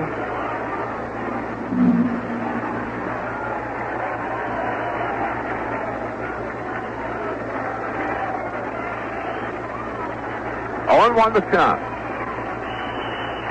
The 0-1 delivery. Swung on, line to Dreesen, and then he reaches above his head to pick it off. So the Pirates are out here in the third, but not before they pick up 2 runs on 2 hits. No errors, no one left on base, and after 3, it's Pittsburgh 4, Cincinnati nothing. Hi, this is Sparky Lyle from Reynoldsville, Pennsylvania, for Levi Garrett Chewing Tobacco. You know, people ask me what it's like coming into a baseball game as a relief pitcher in a real pressure situation. Mostly they want to know how I keep from letting all those big league power hitters intimidate me. It's like this. Let's say it's the bottom of the 9th. Score tied. 2 on, 2 out. Now the batter thinks I'm going to throw him my hard slider. But I fool him, see? Because I reach back for something extra. My Levi Garrett Chewing Tobacco. Believe me, now that I've discovered that fresh, new flavor, Levi Garrett is my brand. Until now, I've never had the kind of taste I get with Levi Garrett. I've just bounced around from one loose leaf brand to the next. But you learn something from trying. And what I learned sold me on Levi Garrett. So fans, this is Sparky Lyle saying, now's the time for you to discover something extra. Levi Garrett Chewing Tobacco. Well, we need 4 to get even, and it'll be Johnny Bench to lead it off in the 4th inning. So 4 in the 4th sounds pretty good. Right now, we're in the hole, so to speak, 4-0. The Reds have had 3 hits in the game, or 4 hits in the game. The Pirates have had only 3, but the 3 hits the Pirates have all scored. The triple by Garner, he scored, and then Stargell and Madlock's home runs in the 3rd inning. Bert Blyleven has struck out 2, both coming in the 3rd when he got Freddie Norman leading off the inning and George Foster to end the inning.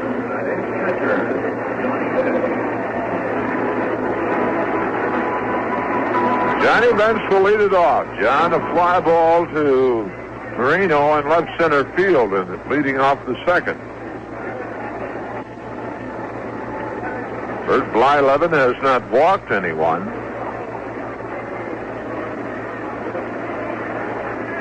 Reds base hits. Concepcion has 2 of them, and then Knight a double, and Collins a single. 5-11 delivers, and the breaking ball is low. Reds finished the year hitting .276, 22 homers, and 80 RBI. A wind to pitch. Swung on and bounced to Madlock at third. He has it. Long throw to strike. He got it.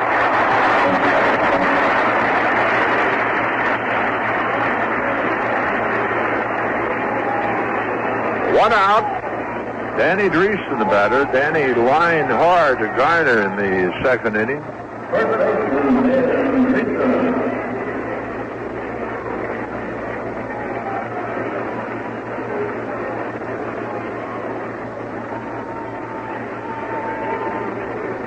Bert Blyleven in his second championship series start, the other with the Minnesota Twins. Delivers inside to Dreesen, a ball.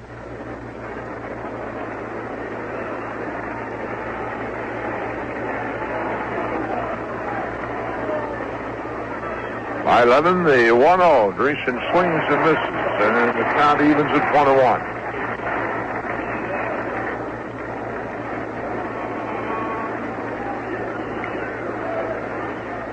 One pitch, swung on and line foul off to the left. Now goes a ball, 2 strikes to Dreesen.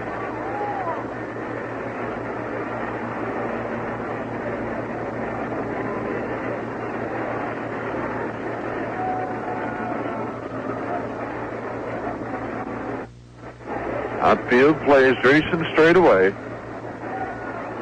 Blyleven, the 1-2 delivery. Check, and it's strike 3 call, a curveball on the inside corner, and Blyleven has his 3rd strikeout. Well, 2 away, and the batter is Ray Knight. Ray doubled along the left field line in the second inning. Third baseman, Ray Knight.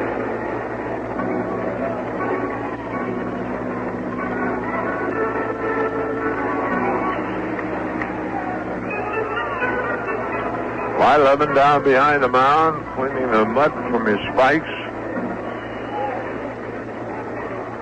And he's ready to work tonight. The first pitch, Ray, a check swing, ground ball, and that'll go into right field, a base hit.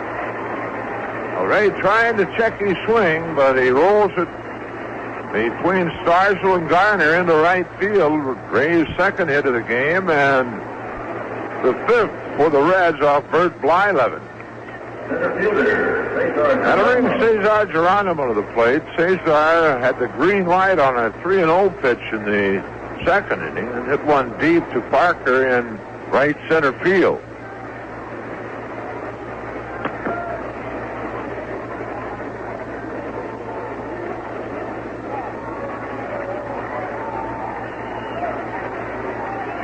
Lee Starzl will play off the bag, not holding Knight close. Playing in front of Ray. The pitch is swung on and foul. The broken bat as the barrel winds up beyond the first base bag. Geronimo will head back to the Reds dugout to get another bat as the bat boy hands him one, but they are apparently going to make his own selection.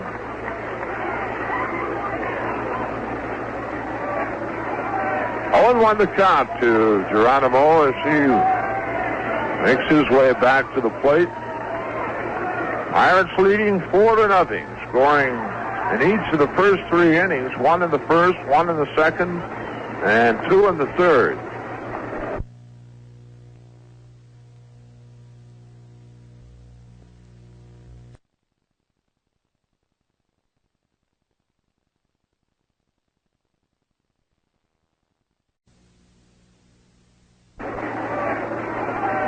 One to count to Geronimo as he makes his way back to the plate. Pirates leading 4-0, scoring in each of the first 3 innings, 1 in the first, 1 in the second, and 2 in the third. Reds have had base hits in all 4 innings, but unable to score at this particular moment. Geronimo again fouls off to the left. So Blyleven in front, 0-2 to Cesar Geronimo. Ray Knight at first with 2 out. Now Tim Foley goes to the mound to have a word with Blyleven.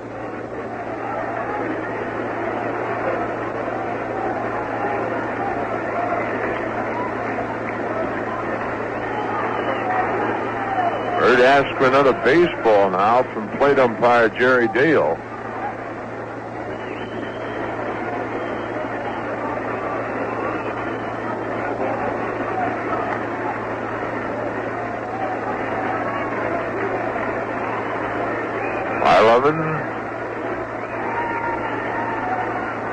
Looking to Odd, has his sign. And the 0-2. It swung on and missed. Got him with a breaking ball down and in. And that's 4 strikeouts for Bert Blyleven. The Reds in the 4th. No runs, a hit, no errors. A runner left on base. And the middle of the 4th, it's Pittsburgh 4, Cincinnati nothing.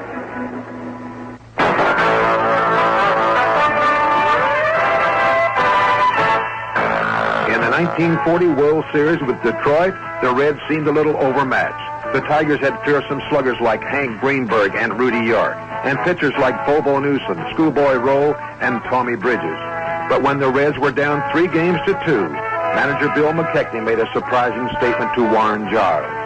"Don't worry," he said. "Now we got him where we want him." Meaning he had Walters and Derringer to pitch the next 2 games. And it was an accurate prophecy as the Reds won 4-0 and 2-1 to take the series. Take a page from Dean and Barry, add a whole new look to your home. Add new spirit, a touch of you, make the mood of your house your own. If you can't tell one paint from another, well, you'd better buy your paint from the experts at your Dean and Barry paint store. The average person can't really tell the difference between quality paint and cheap paint until it's too late. A Dean and Barry paint expert can, and he'll help you find just the right paint for your job. He can tell you what you need, how much you need, what kind of accessories you need, and he can custom mix more than 1,000 bright, long-lasting Dean and Barry colors. So remember, if you're not a paint expert, you'd better buy from someone who is. Your Dean and Barry paint specialist. Pick a color, pick a paint, pick quality, pick Dean and Barry paint. To Dave Parker when Freddie Norman came on to strike out Parker.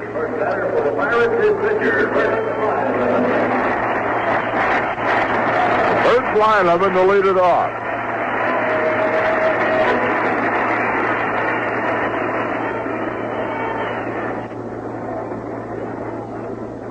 Blyleven, a right-handed batter.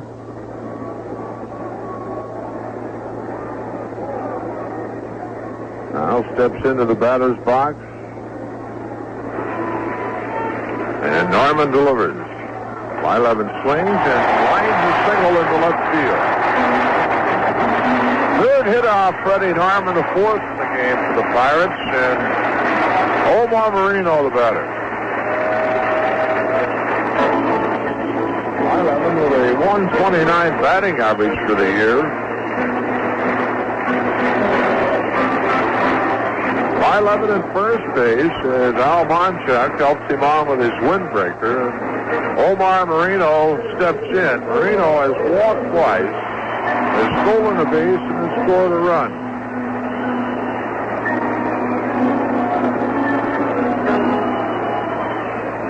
Norman the sets.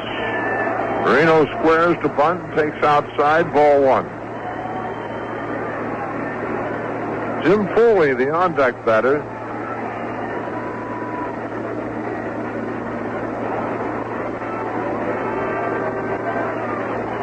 Norman delivers. Marino turns the bunt and does but foul. Count evens 1-1.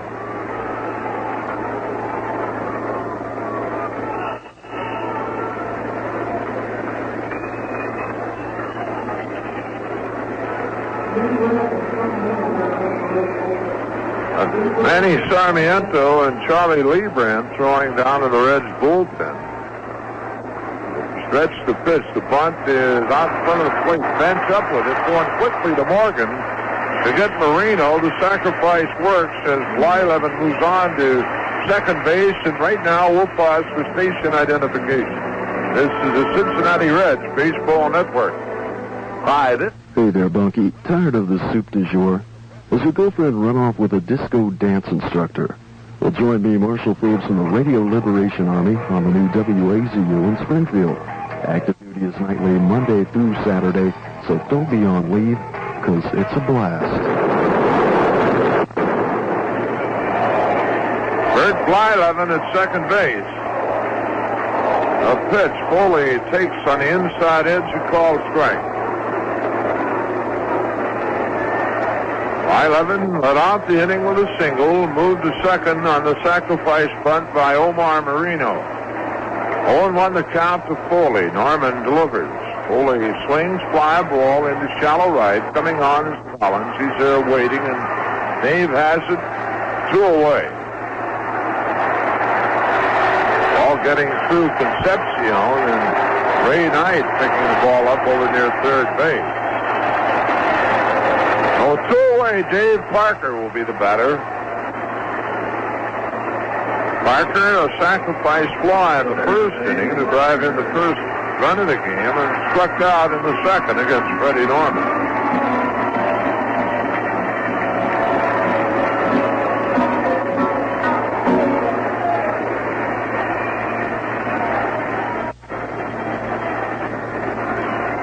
Blyleven at second base, 2 out.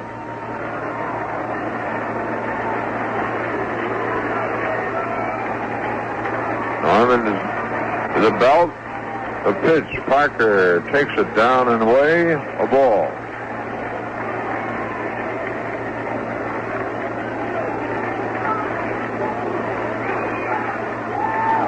Willie Stargell on deck.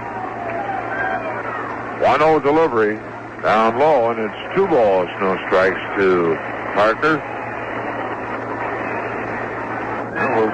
For sure have a pinch hitter for Norman. Freddie leads off the 5th inning.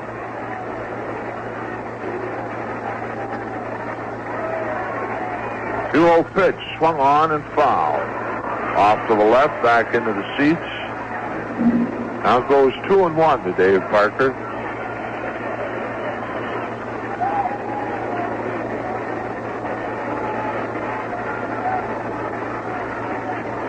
Parker, a .310 batting average for the year. Highest here at home, won 48, lost 33, and on the road they were even better, 50 wins and 31 losses.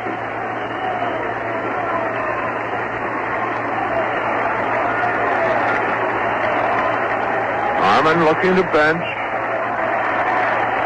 Still looking into Johnny, and now the stretch.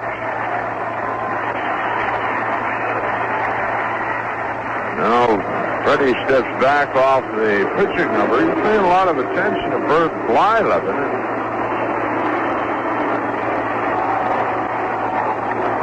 Now, apparently, Dick Stello, the second base umpire, has called a ball and saying that Freddie went to his mouth, and it is a ball. It's 3 balls a strike now. I think they said it's all right to blow into your hand, but not to go to your tongue, so to speak, to get moisture on your fingers. So Freddie is charged with a ball, and it's 3-1 now to Dave Parker.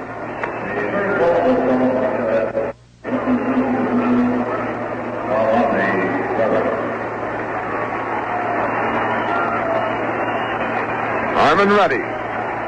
And the 3-1. Parker takes it low, ball 4, and that's the 5th walk of the game issued by the Reds pitchers. And here comes the big guy, Willie Stargell. Stargell 1 for 2. He led off the 3rd inning by hitting one into the seats in right field, his second home run of the championship series. Right now, Bill Fisher going to the mound to have a word with Freddie Norman. Pirates leading 4-0, 2 out here in the 4th inning, and Bert Blyleven at second base, Dave Parker at first. Fisher's still at the mound, talking with Freddie Norman. Now turns and heads back to the Reds dugout.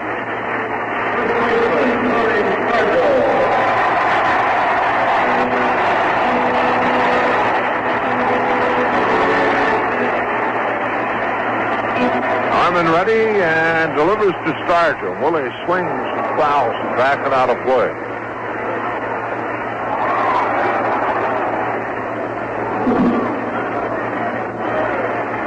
One to Stargell as Norman goes down behind the mound, rubbing up the baseball. Now steps back and onto the pitching rubber. Looks into bench for the sign. And the stretch. The pitch. Stargell swings, grounds it fair along the right field line. That will bring Blyleven in. On his way to third is Parker. He's being waved in. And Parker will score, and it's 6-0.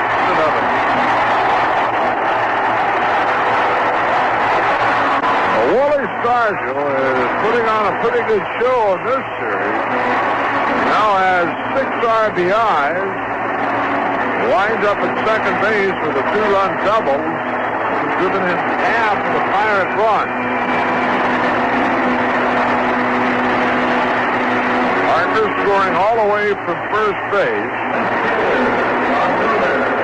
Blyleven scoring from second, and that brings John McNamara to the mound, and that'll be it for Freddie Norman. We'll probably see Charlie Leibrandt to face John Millman.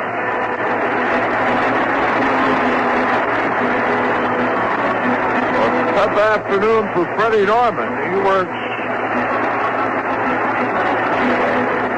2 innings, allows 4 hits, 4 runs, all of them earned, struck out 1, walked 1.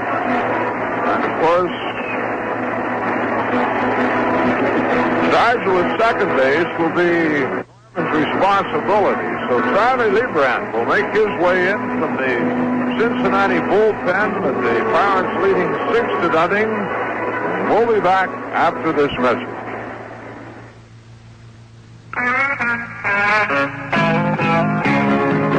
There's a big M sign round the corner, down the road and up the street. And there's a friend of mine round that corner, someone you all know and someone you'll be glad to meet. Somewhere near where you live, there's a big M sign that tells you this is someplace different.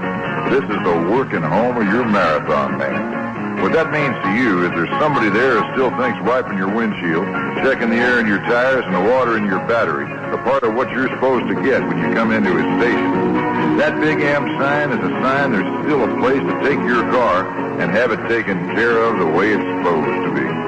And that big M sign means there's a man worth knowing working under it. Go get together with a friend who'll do it better. Go see your Marathon Man. Marathon Oil Company. We got together to do it better. Charlie Leibrandt makes his first appearance in a championship playoff series. Charlie was in 3 games for the Reds during the regular season, did not allow an earned run.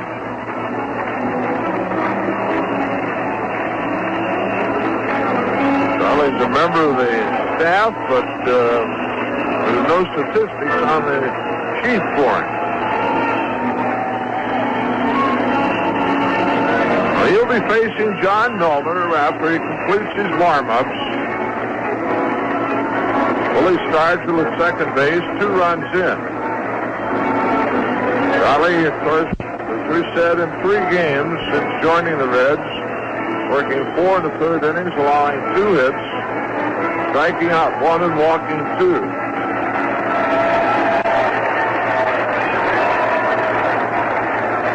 Charlie wound up with a 283 earned run average in the American Association year, and that was second in the league.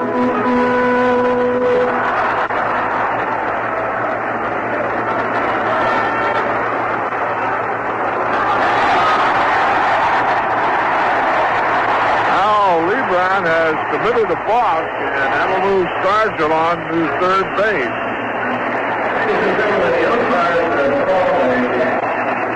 Yep, Charlie started to bring his left hand around and did not step back off the pitching rubber, and that's a balk. Well, he'll take the windup, delivers to Milner, high a ball.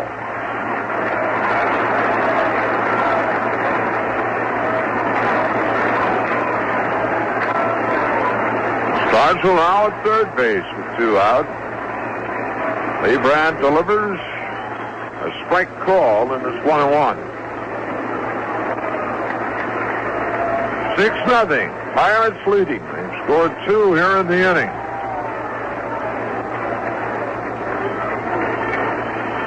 Lebrand delivers the 1-1. That's swung on and chopped foul, and the count of ball 2 strikes to John Milner. Milner 0 for 1 officially. He walked in the first inning and popped out the bench behind the plate in the third.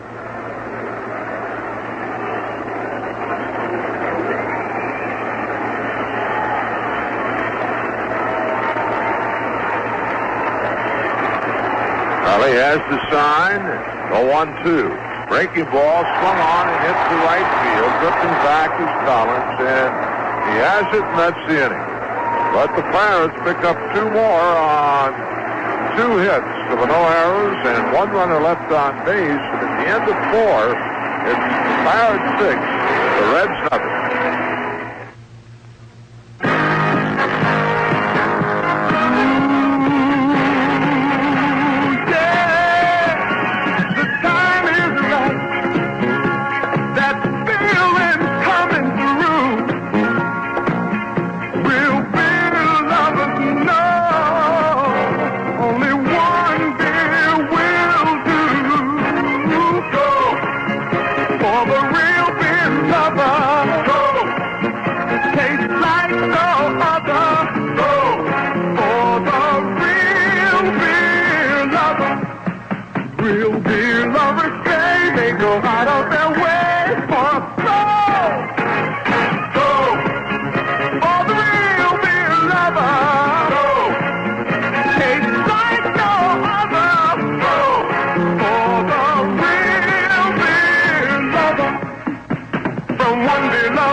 Detroit, Michigan.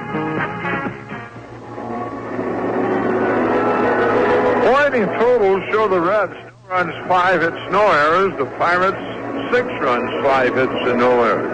For the Reds, it'll be a pinch hitter for Charlie Lebrand, and to tell you about him, here's Marty. Thank you very much, Joe. Rick Arbach will come out of the plate to bat for Charlie Lebrand here in the top of the 5th inning. Pitching line on Freddie Norman. 2 innings, he gave up 4 hits and 4 runs, all earned. Struck out 1 and walked 1. Lebrand goes 1/3 of an inning.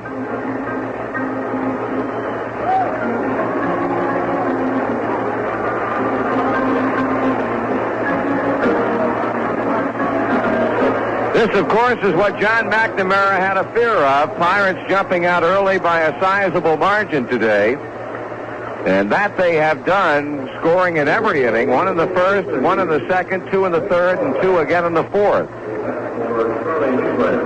Reds have had 5 base hits, but have not again been able to deliver a big base hit when necessary. Geronimo's fly out to right in the second, left Knight at second base. Here's a pitch to Arbach, and it's high for a ball. Then in the third, with 2 down, and runners at first and third, Blyleven struck out Foster. Well, the Reds have had a couple of scoring opportunities in the game. Arbach bounces on 1 big hop to third baseman Madlock. He throws high, but Stargell's there to make the play. Dave Collins 1 for 2. He's grounded to second and single to left field. Well, Collins with 4 hits in the series. Dave Concepcion has had 5. And Willie Stargell has had 5. Those 2 have had the most hits of anybody. Know a big Reds fan who's living outside Cincinnati? Send him a Red souvenir from the Reds official 580 gift shop and help him celebrate the Reds Western Division Championship.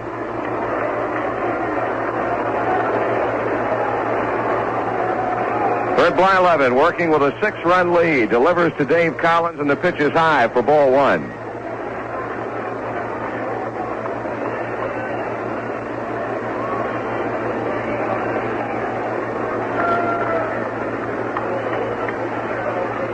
and fouled away. That bounces into the Pirate dugout. It'll probably be Mario Soto on the mound for Cincinnati in the bottom of the inning.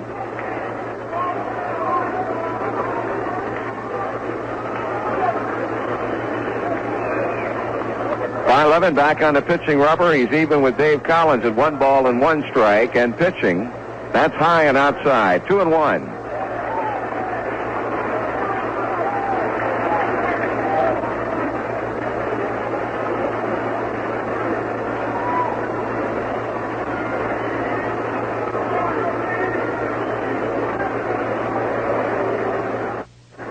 Now the 2-1 delivery. Strike call at the letters. Levin working the inside corner to get that pitch over to Collins, and it's all even up now at 2 balls, 2 strikes.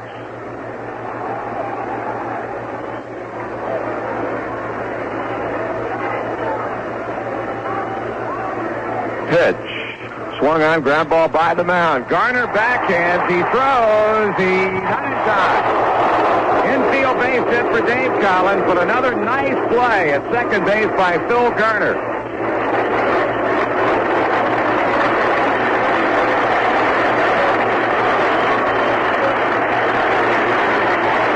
Garner's done it all today, I'll tell you. He saved the run with that diving stop of Concepcion's infield single in the 3rd inning, and came within an eyelash of throwing Collins out right there.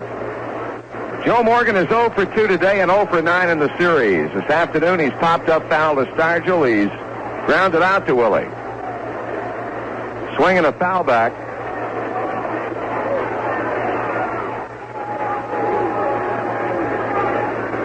So the Reds have now out-hit the Pirates 6-5, but trailed 6-0. Ed Ott running out to the mound to talk with Bert Blyleven as Mario Soto continues to throw in the Cincinnati bullpen.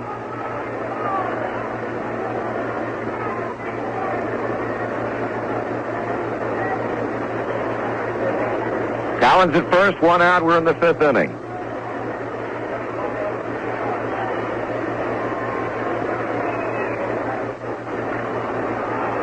Blyleven toes the pitching rubber. Stretches, delivers. Morgan takes a strike. It's 0-2.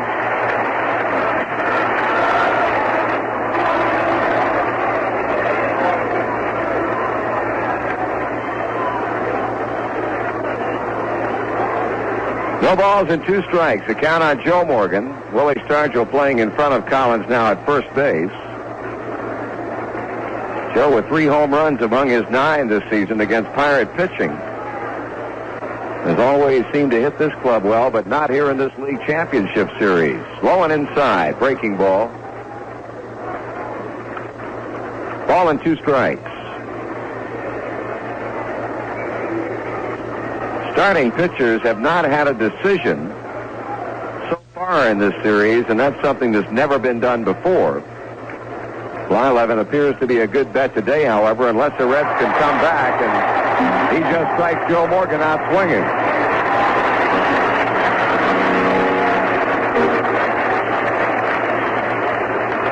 Strikeout number 5, and here's Dave Concepcion working on a perfect 2 for 2 day. Davey singled in the left center in the 1st inning, had that infield base hit off the glove of Garner in the 3rd.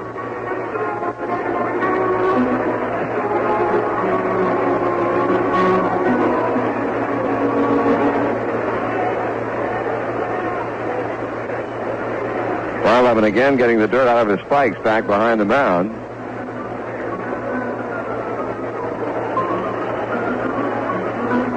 I think we said 5 hits was the most that anybody has had. Concepcion has had 6 hits. He is now 6 for 12. Shortens up to bunt, takes the ball. 6 hits for Concepcion, 5 hits for Collins. Willie Stargell has had 5 base hits.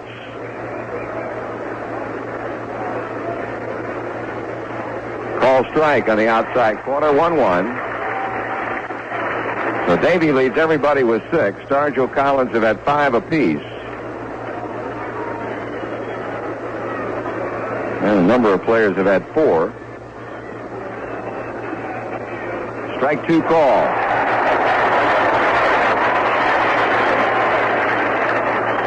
Blyleven jumping out in front. 1 ball and 2 strikes.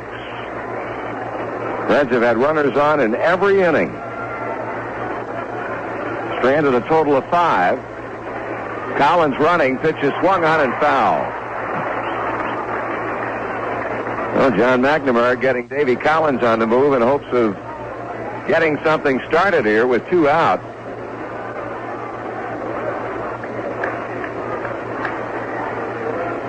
And Collins back to first, and Blyleven blowing into his hands back behind the mound. Again rubs up the baseball.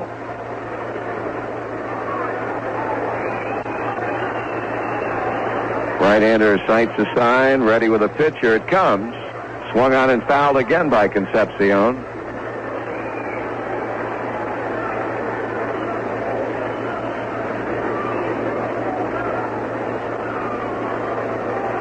George Foster would bat next. What the Reds need right now is to get a couple of people on and for somebody to take Blyleven deep. He gave up 21 home runs during the season.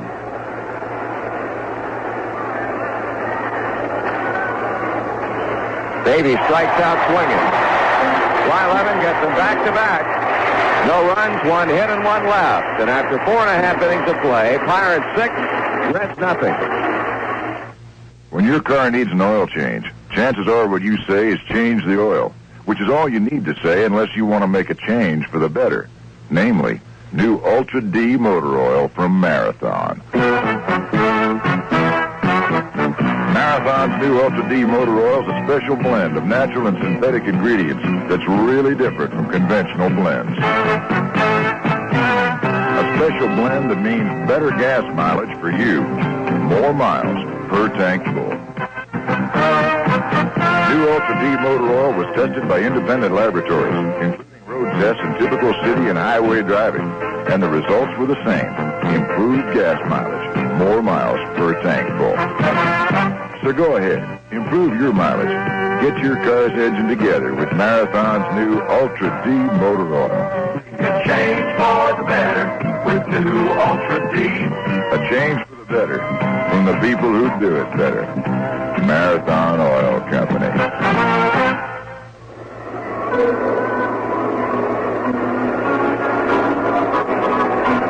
The Reds 580 gift shop is buzzing with activity, and right now is the time to pick up your Cincinnati Reds souvenirs to show off your enthusiasm during the playoffs.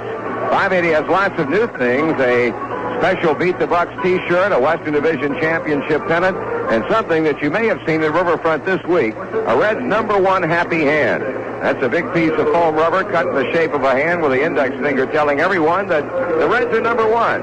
Stop by the Reds 580 gift shop, corner of 6th and Walnut, downtown Cincinnati.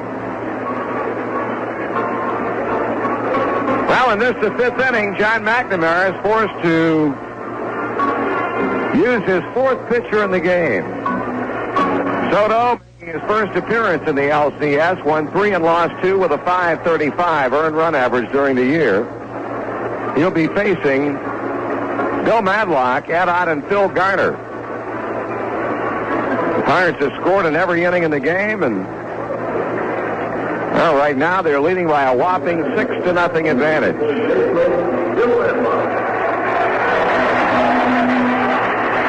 Madlock hit 1 of 2 home runs. The Pirates struck off Fred Norman in the 3rd inning. Willie Stargell took Freddie deep right, and Madlock hit a line drive out of here to left field. He walked in the 1st inning.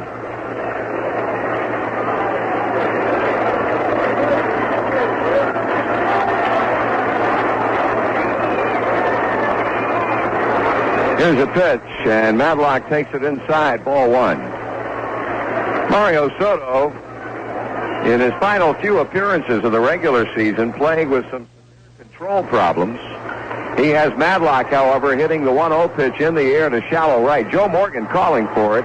As Collins comes roaring in, Joe makes a play to retire Madlock.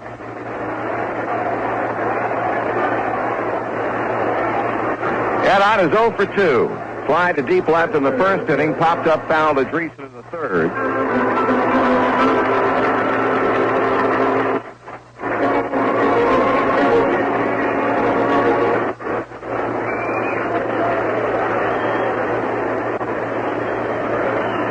Well, it was 19 years ago today. The Pirates won the opening game of the World Series over the New York Yankees, 6-4. Pitches over, strike called to Ott. The great World Series of 1960 involving the Pirates and the Yankees. 1 ball and 1 strike. New York scoring in double digits in 2 of those games. A series that went 7 with the Pirates winning it on that home run by Bill Mazeroski in the 7th game of the 9th inning. Here's a shot pulled down the right field line, being foul and into the Reds bullpen.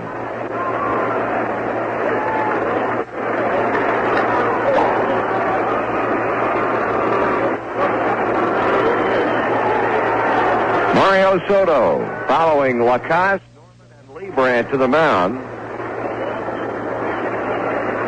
Brings a 1-2 pitch up to Ed Ott, and it's popped in the air. Shallow left toward the line, and backing is Concepcion, and Davey has it for out number 2.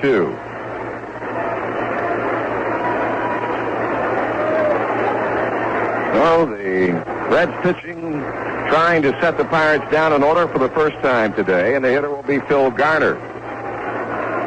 He had a triple to right in the second, came in to score later on a sacrifice fly by Tim Foley.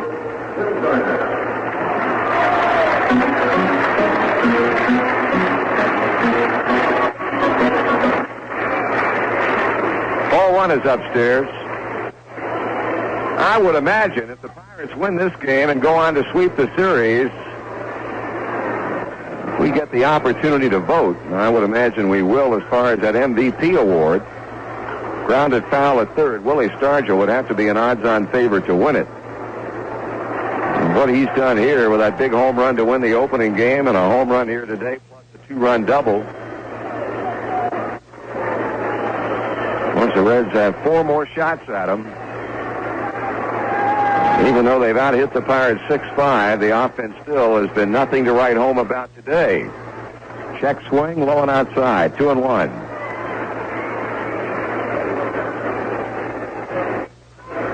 Madlock has popped to second. Ott has done it to short. Soto, both feet planted firmly on the pitching rubber. Looks to Johnny Bench and delivers. High and inside. Ball 3.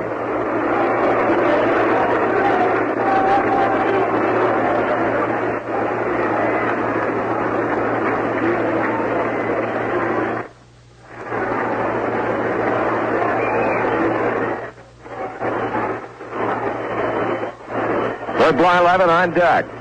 Mario Soto needs a strike here against Garner. He gets it as the batter swings and fouls it back. Well, the blue clouds that we had overhead and a brief period of sunshine in Pittsburgh now being replaced by more cloudy skies. Payoff pitch. Popped up, third base side, racing down the line, Ray Knight, but no play as the ball falls back into the seats. Ray was on the warning track along the left field line in foul territory with no play on the ball, so the count holds on Garner at 3-2.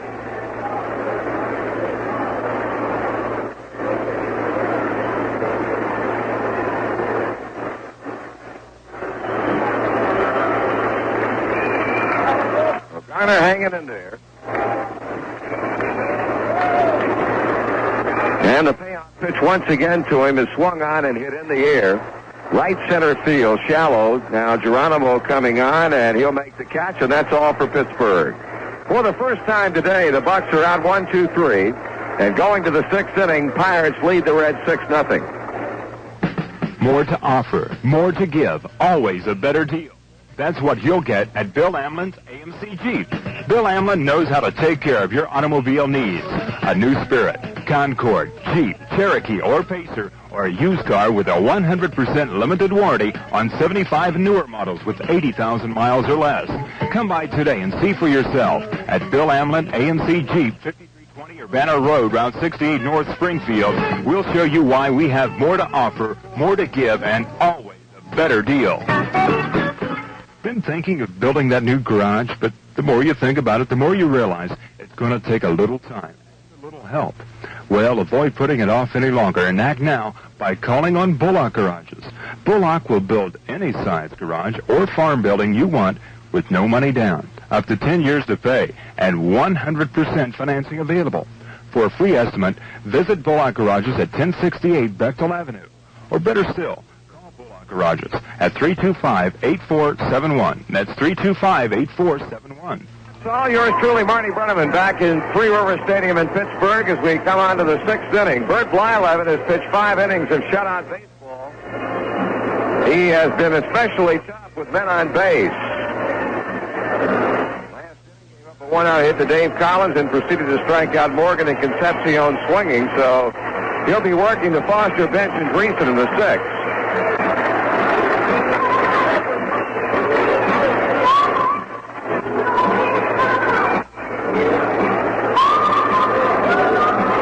Foster's 0 for 2 today and 2 for 8 in the 3 games. He's reached on a fielder's choice and struck out in this game. All told, Blyleven has fanned 6 and has been letter perfect with his control, having not walked a batter.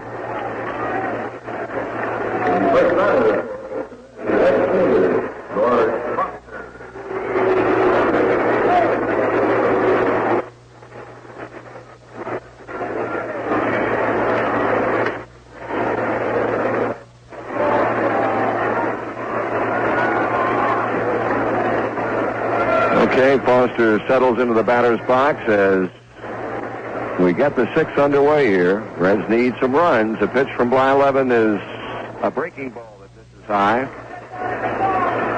Hey, one thing, he struck Georgia out of a nasty curveball in the 3rd inning with runners at 1st and 3rd and 2 out. Of course, no secret that Bert Blyleven has an outstanding breaking pitch, and he's been using it quite effectively here today.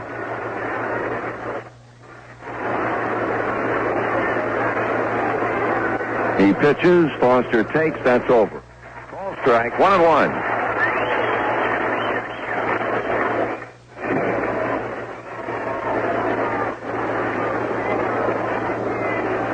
Inside, 2 balls and a strike. After the Pirates went out in the last inning, Kent DeCulvey, Grant Jackson, and Jim Bibby all left the Pirate dugout to go down to their bullpen in left field. Foster swings and misses. Boy, they got some kind of tremendous ovation and walking down past the stands along the left field foul line. 3 people who have been so very important to the Pirates' success story in 1979. 2-2, the count on Foster. He strikes out swinging as we pause for station identification on the Cincinnati Reds Baseball Network. Hi, this is Karen Christie. Join me 10 to 2 Monday through Friday for your favorite rock and roll music right here on WAZU-FM Springfield.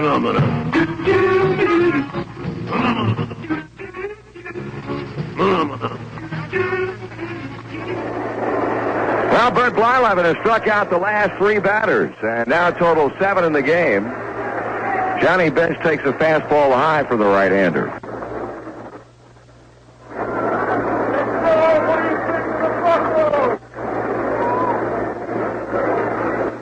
High and away, 2-0.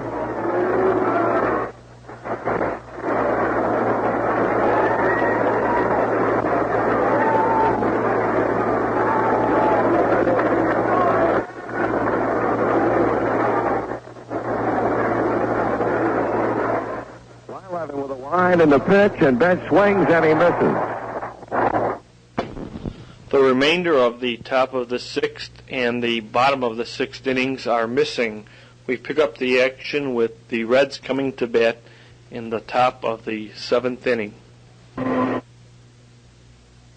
Well, we go to the final 3 innings of play here in Pittsburgh. 6-1 to score, Pirates. And to lead things off for the Reds in the 7th will be Cesar Geronimo to call the play-by-play once again. Here's Joe. Thank you, Marty. It'll be Geronimo. Harry Spillman will go to the plate to hit for Mario Soto as Dave Tomlin throws in the Reds bullpen. Pirates scoring a run in the 1st, 1 in the 2nd, 2 in the 3rd, 2 in the 4th. The Reds getting their 1 run in the 6th inning on Johnny Bench's home run, his 5th in championship play.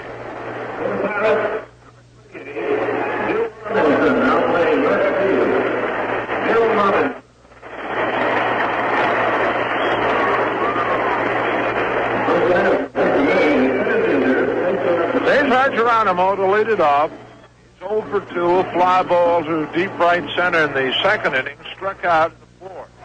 Blyleven has struck out 7. The Reds have had 7 hits up, Bert. He has not walked a batter.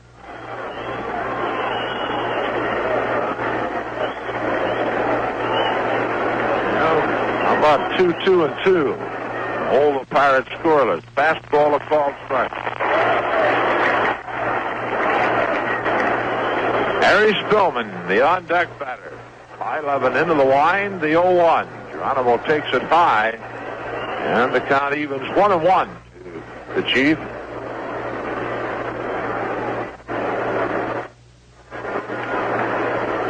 Bird back with the 1-1. Geronimo looks at it outside. 2 balls to strike.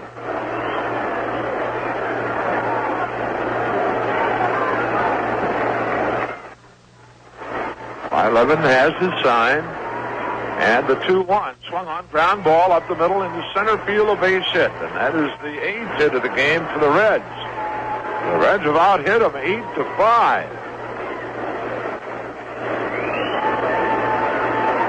See some activity down in the Pittsburgh bullpen. The 10 in the late innings will not take any chances at all. Reds getting close and not having anyone ready. And as we look to the Pirate bullpen, it looks like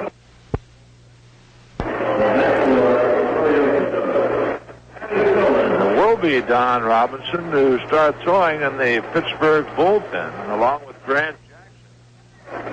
Now here's Harry Spillman. First pitch is swung on. That's hit into right field, but there waiting on it is Dave Parker, and that's 1 out. Harry jumping on the first pitch delivered by Blyleven and lining it to right. 1 away, and the batter is Dave Collins. Collins 2 for 3 rather, after grounding the second and the first. He singled to the left in the third and had an infield single in the fifth. Don Robinson and Grant Jackson throwing in the Pirate bullpen. Dave Tomlin completed his warm-ups down in the Reds bullpen, and he will be the pitcher in the bottom half of the 7th.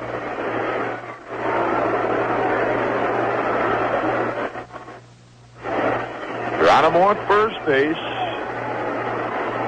Starzl off the bag. The pitch to Collins. He tries to bunt, and they're going to look down to Jim Quick. He raises the right hand, and maybe he's definitely trying to push one third base side.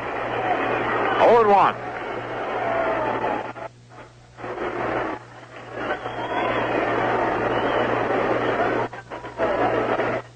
Blyleven ready. The pitch. Down low, and it's even at a ball, a strike.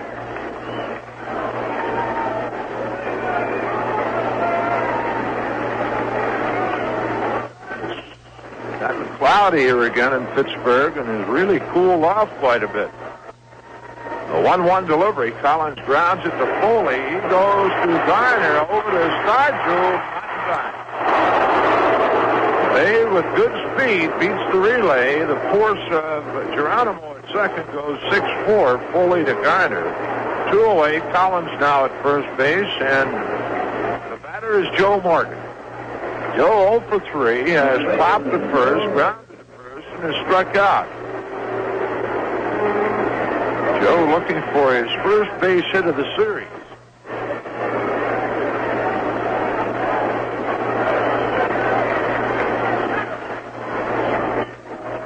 6-1, Pittsburgh leading. 2 out, Collins at first base. Blyleven the stretch and the pitch. Morgan takes it high and outside.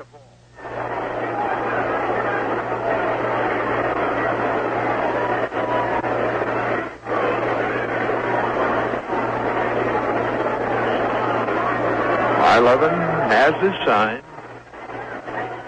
The 1-0. Morgan swings and bounces at the start. And Foley takes it to the bag, and that's the inning. runs, a hit, no errors, a runner left on base, the middle of the seventh. Pittsburgh 6, Cincinnati 1. Jack Bowser Buick, Route 68 North, presents Buick for 1980. Come see the classic new Riviera, the all-new Century, the economic Skylark, the luxurious Electra, and the stylish LeSabre, beginning October 11th. You'll not find any new automobiles that are more beautiful or dependable than the new Buicks at Jack Bowser Buick. The whole line of Buicks and new GMC trucks will be on display October 11th at Jack Bowser Buick Opel GMC, Route 68 North. Come out for free refreshments during the new car showing at Jack Bowser Buick beginning October 11th. Come see the largest selection of masonry supplies such as brick, block, stone, slate, marble, steel, tile, and drywall at Hill Building Supply Incorporated. Also, for your tool needs, choose from Miller's Falls, Bosch, Stanley, Rockwell, Bluegrass, Old Flat, and Marshalltown. In need of quality wood cabinets, choose from Schmidt, IXL, Boise Cascade, Aristocraft, Morris, and Rivera kitchen and bath cabinets and accessories. For prompt quality service and friendly help, see the area's largest and oldest building supply dealer. Hill Building Supply, located on the east side of Springfield on Sheridan Avenue. Well, as we look down behind home plate up on the dugout, a bunch of very charming young ladies, and this happens to be the Pittsburgh Pirates wives.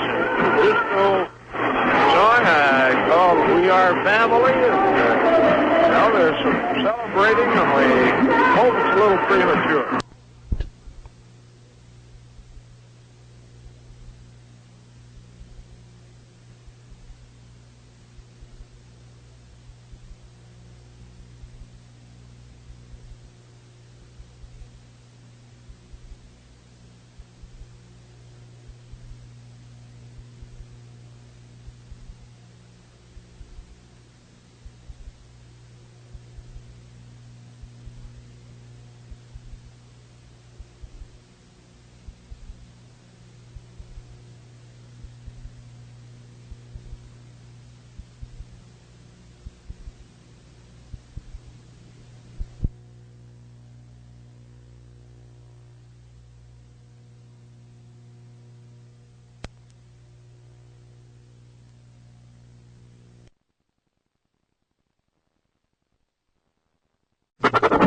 Like 5-6 runs from the old Red Legs, and calm them down a bit. But 2 more shots at it, that's for sure. Right now, Dave Tomlin becomes the 5th pitcher used by the Reds this afternoon. Dave has been in the 2 previous games, has allowed 1 hit, struck out 2 and walked 1. Tomlin will be facing Dave Parker, Willie Stargell, and Bill Robinson. The Pirates bat in 7th.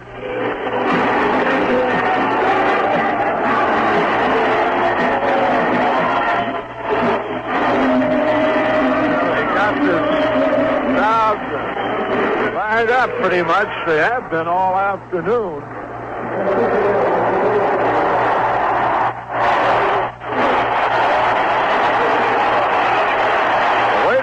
Dave Parker to make his way to the plate.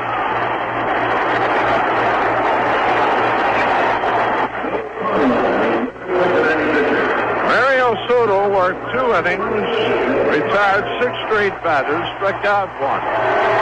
Mike LaCrosse started, worked an inning and 2/3. Freddie Norman 2 innings. Charlie Vickran a 1/3 of an inning. Soto 2, and now Tomlin here in the 7th inning.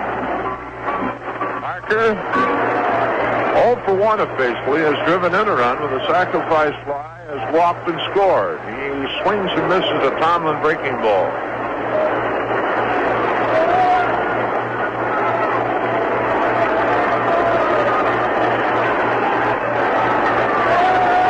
Gave the 0-1 outside of Parker, the breaking pitch, 1-1. 6-1, Pirates leading as they bat in the bottom half of the 7th. Tomlin back with a 1-1, and that swung on and bounced over the head of Knight and on into left field. Concepcion trying to backhand, but he had no shot at all. So Parker has his first hit of the game. First off Tomlin, and the 6th overall for the Pirates. And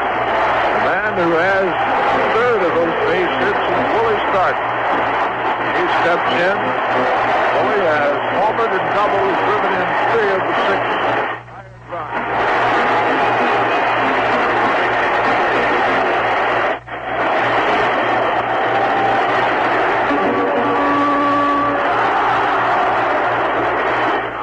To the belt, checks Parker, delivers, and a curve hangs high to Stargell a ball.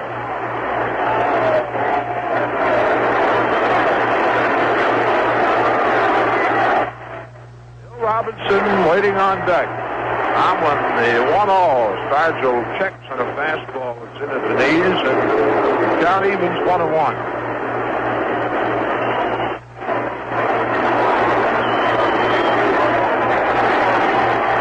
Parker at first leads. Tomlin the 1-1 delivery. Swung on and missed. Breaking ball. Tomlin in front. A ball, 2 strikes to Stargell. That's outfield. Playing Stargell straight away.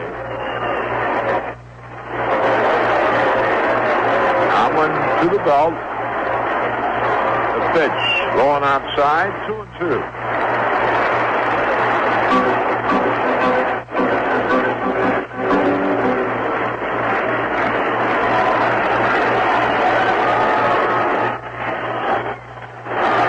2-2 delivery. Parker goes. The pitch is taken. Bench is thrown. Not in time.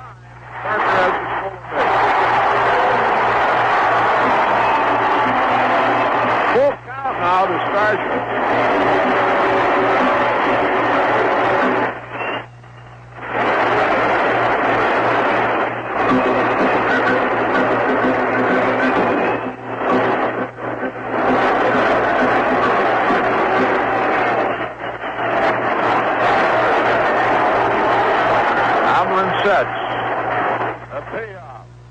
'Stargell, a check swing foul into the Cincinnati dugout.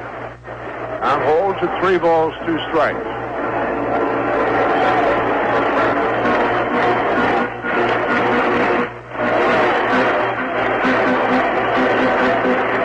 Parker at second. Tomlin has the sign. And again, the 3-2. Stargell swings and misses a fastball down and in. And Dave Tomlin has his first strikeout. One away, and Bill Robinson the batter. Robinson has been to the plate twice during the championship series. He's 0 for 2. Bill on the year had a .264 batting average with 24 home runs and 75 RBI.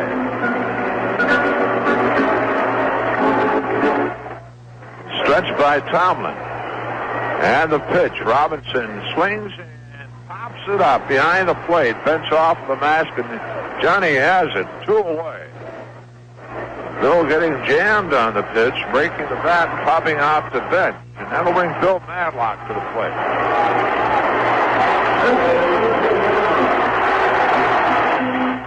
Madlock 1 for 2. He hit a home run in the 3rd inning. He was walked.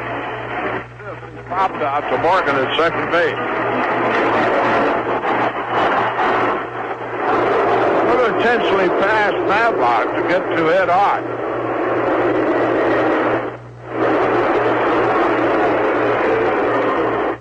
They're walking Bill Madlock to get to Ed Ott. Ott 0 for 3. A fly ball to left. He's popped to Greason in foul territory and has popped out to Concepcion, the shortstop.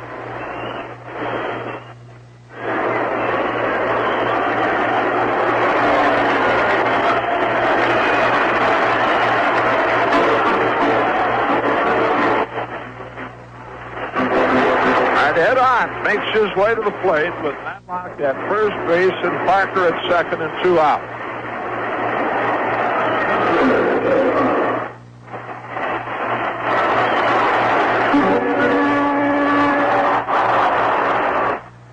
Ready to work to Ott. His first pitch on the way, and Ott swings and hits it off the end of the bat. Ray Knight at third has it, throwing on to Greason, and that's the inning. For the Pirates in the 7th. No runs, a hit, no errors, 2 runners left on base, and at the end of 7, it's Pittsburgh 6, Cincinnati 1.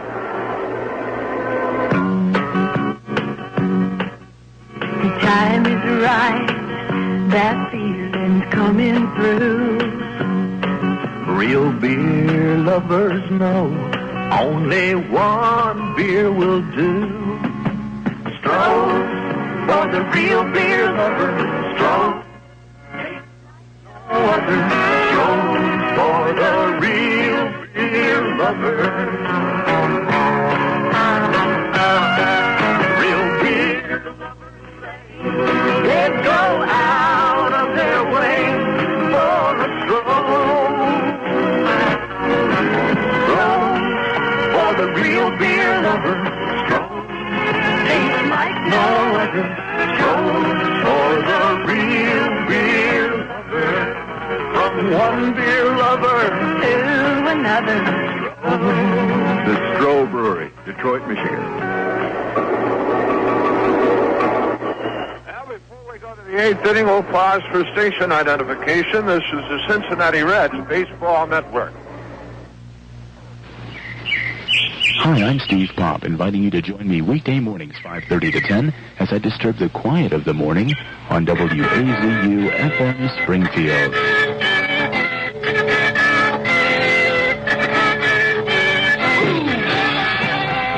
Totals for 7 innings show the Reds a run, 8 hits, no errors. The Pirates 6 runs, 6 hits, and no errors. Well, we got 2 more swings at them, and we need 5 to get even. Marty, how about firing a little rally on us here? Well, it's certainly called for by the Reds, who have not had any kind of sustained big inning yet in this playoff series. And time definitely running out with only 2 more shots at Bert Blyleven and looking at a 5-run deficit. The only Reds run coming on a 6th inning home run by Johnny Bench. Davey 2 for 3, both singles. He struck out in the 5th his last time up. Grant Jackson and Donnie Robinson loosening in the Pirate pen as Concepcion looks at a strike on the outside corner.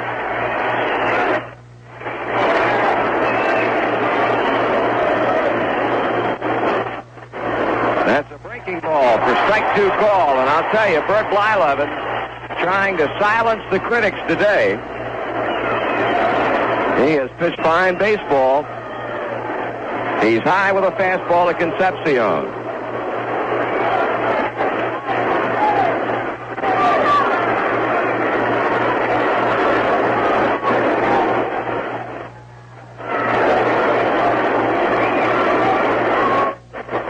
Davey 6 for 13 in this series. And the pitch to him, that's taken for strike 3.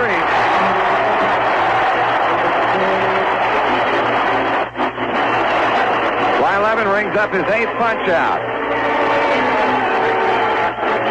Now George Foster, who's 0 for 3 with 2 strikeouts.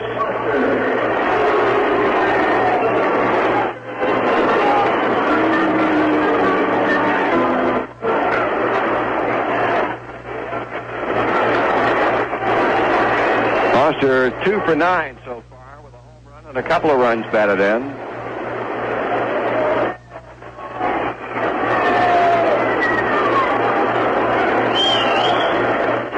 Way high and away for a ball. Blyleven, who completed only 4 games the entire season and 37 starts, trying to do it today. He pops Foster up on a breaking ball outside of first. Sarge awaiting. 2 out.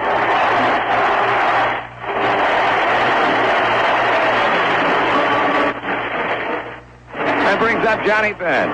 Johnny 1 for 3, a home run, as we mentioned, in the 6th inning. Blyleven went full on him, and he rammed one out of here.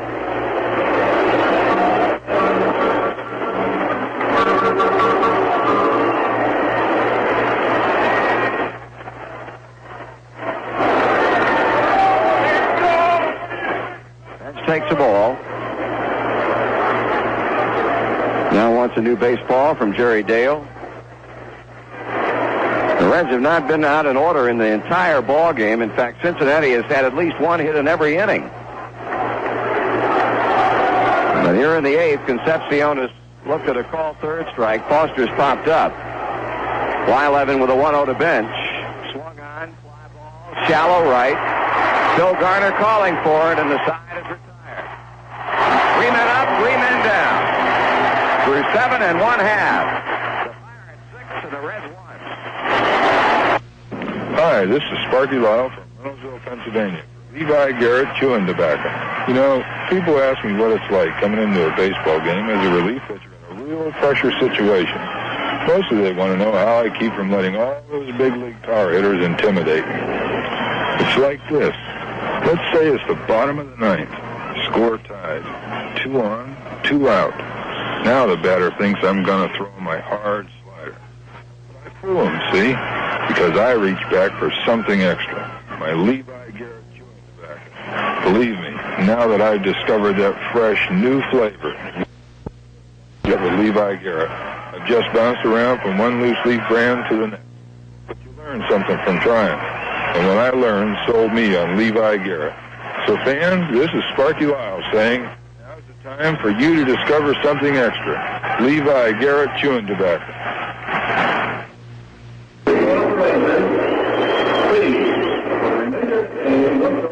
Dave Tomlin ready to go here in the bottom half of the 8th inning. He came on in the 7th, allowed a leadoff single by Parker, but pitched himself out of any further Pirate scoring after intentionally walking Madlock with 2 down. He got out on a ground ball to third. He'll be facing Phil Garner, Bert Blyleven, and Omar Marino. Garner has tripled and scored, line to first and fly to center.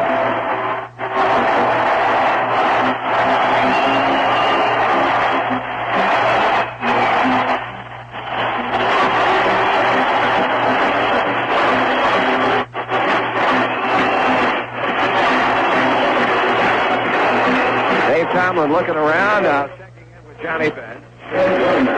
Brings a pitch to Garner, and Phil hits one hard. Morgan can't get it. Base hit into right center field.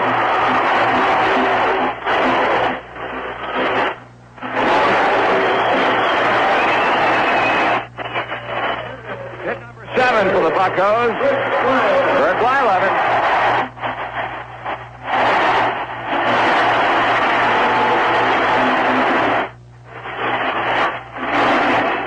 To 3, scored a run after leading off the 4th inning with a single.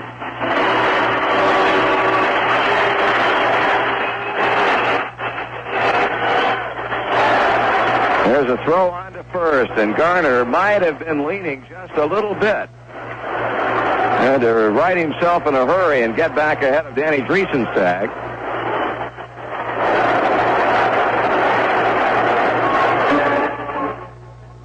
Six to 1 Pirates here in the home half of the 8th inning. Tomlin sends in the pitch. Blyleven bunts foul, and that one on a fly goes back into the seats off to the right.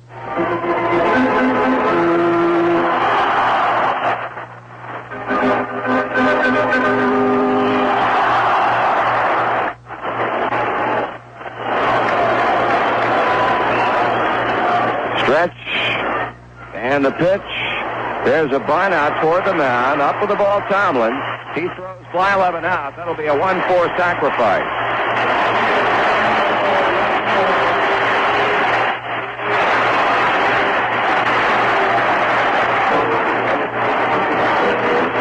One out with Garner at second. Here's Marino.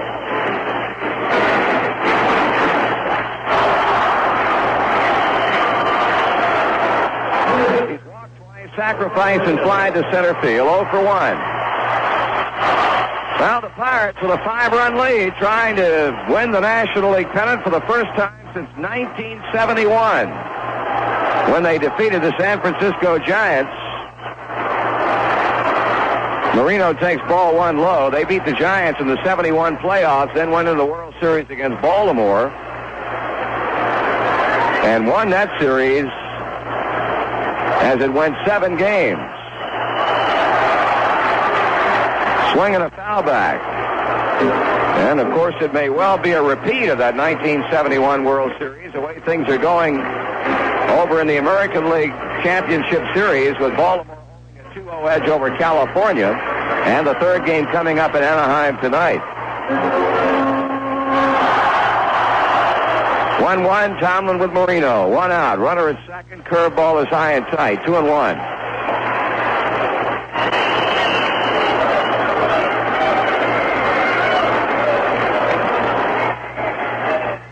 Reds' ninth inning will have Dreesen, Knight, and Geronimo.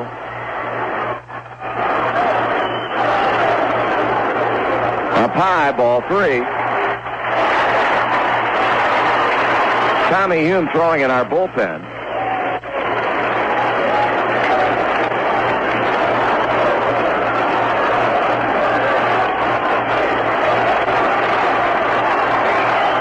So Tomlin down to Omar Marino, 3 balls and 1 strike. He pitches.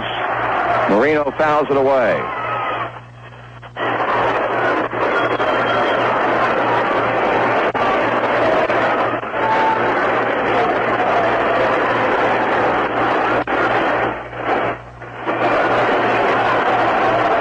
Marino went back to the on-deck circle and now approaches the plate once again.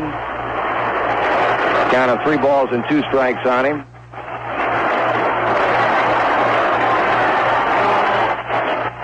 Left-hander Tomlin turns it loose, and he grounds one to third. Ray Knight on across to first in time as Garner holds at second, 2 away.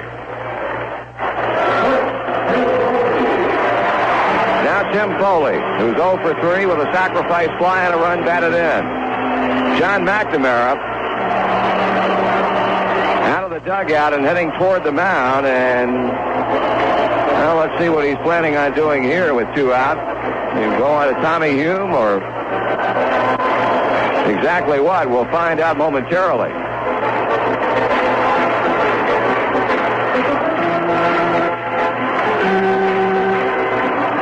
Back a signal for the right-hander Hume out of the Reds bullpen, so that's going to be all for Dave Tomlin. Tomlin goes an inning and 2/3, gives up 2 base hits.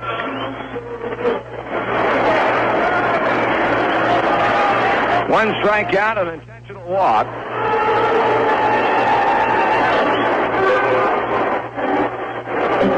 And he'll turn it over to Tommy Hume, who will become the 6th Cincinnati pitcher to work in this one.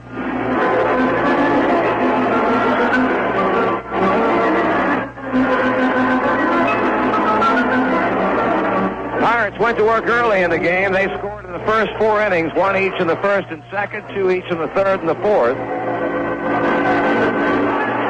And since that time, they have just settled back while the Reds have been unable to do anything to speak of against Bert Blyleven. Only the 6th inning homer by Johnny Bench has been the blow through 8 innings that has so far deprived Blyleven of a shutout. The Reds, who stranded 11 runners on in the 10-inning 3-2 loss on Wednesday, have left 7 men on base today.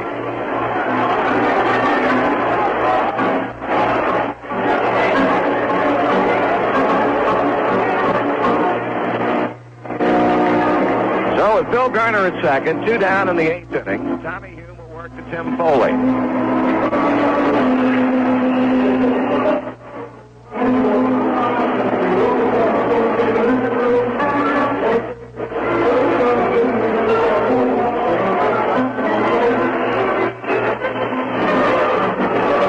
Tommy Hume, who had such an outstanding season out of the Reds bullpen, appearing in now all 3 games. He was a losing pitcher Tuesday night when Stargell took him out with 2 men on base in the 11th inning. Pitched an inning and a third of 1-hit shutout baseball yesterday with a strikeout.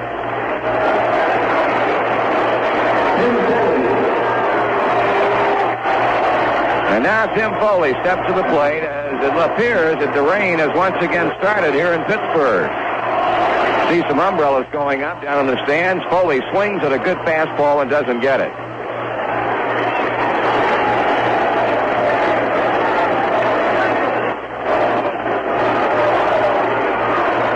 Here's a fly ball hit into left center field. Foster on the move. Geronimo has it all off his glove.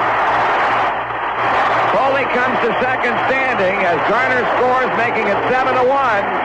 And Cesar Geronimo simply nonchalanted the heck out of that ball. Had the ball pop off his glove, and that's going to be a 2-base error.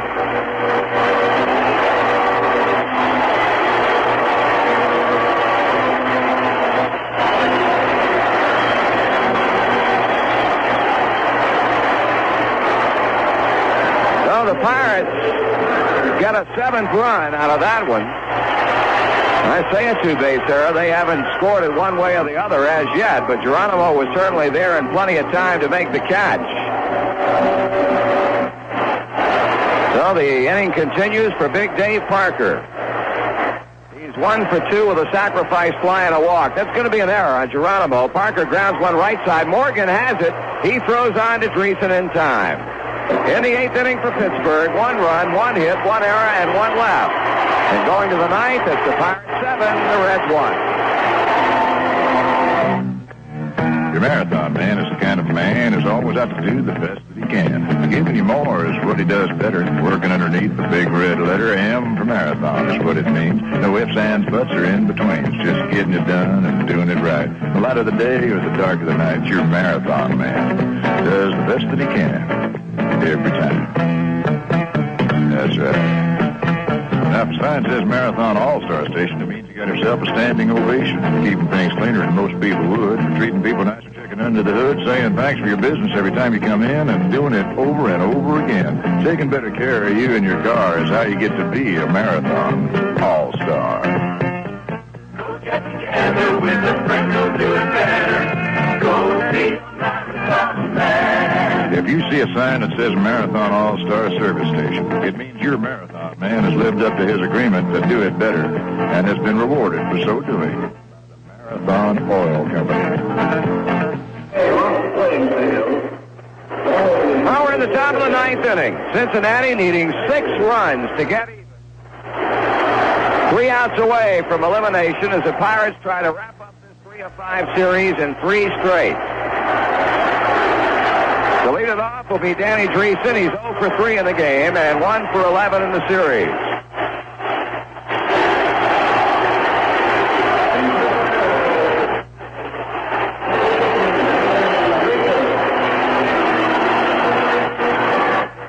Bert Blyleven attempting to do what John Candelaria and Jim Bibby before him could not do, and that's finish what he starts. His first pitch to Dreesen is taken for a ball.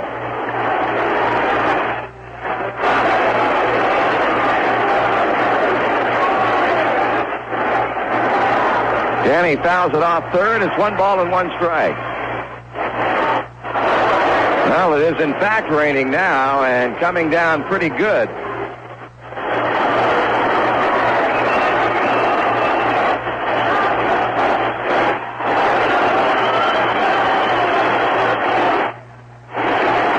One to count on Dreesen. Blyleven into the motion. He sends it in. Dreesen takes inside. 2 balls a strike.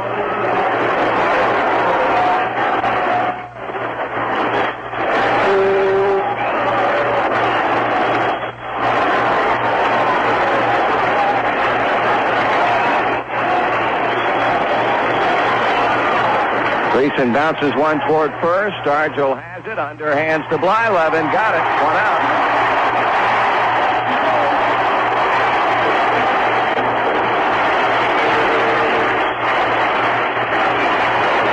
Here's Ray Knight. He has double, single, and fly to deep right field. He drove Parker back to the warning track in the 6th inning.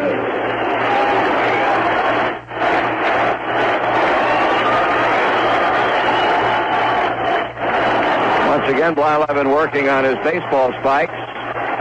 That error charged to Geronimo that allowed the Pirates to score their 7th run in the last inning. The only error that has been committed in this series.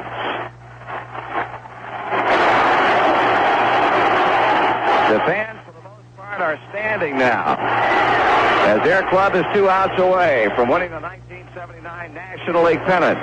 Ray Knight looks at ball 1.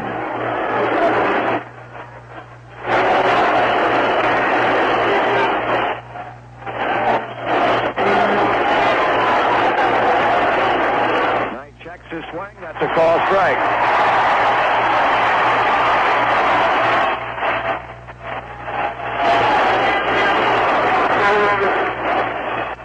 One ball and 1 strike. Blyleven with Knight. Strike 2 call.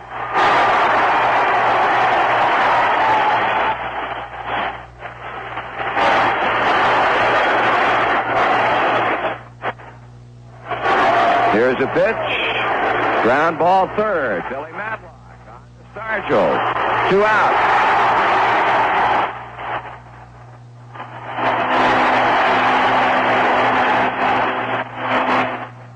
Now Cesar Geronimo. He has slid to right, struck out, and single.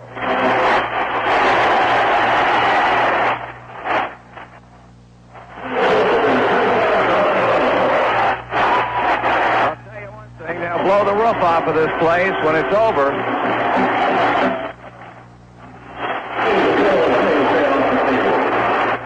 Geronimo.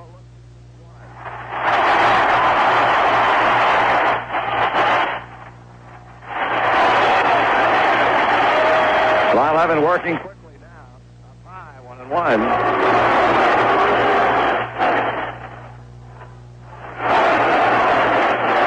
1 ball and 1 strike on Geronimo with 2 outs in the 9th inning.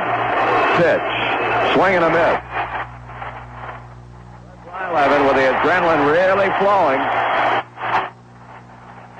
Playing good old-fashioned hard ball with Geronimo.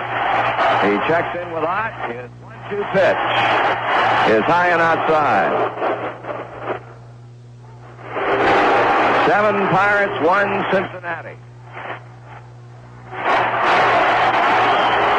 Blyleven lines, kicks and fires. Geronimo with a half-swing foul that shoots into the seats well above the Reds' dugout. Well, the count holding at 2 balls and 2 strikes.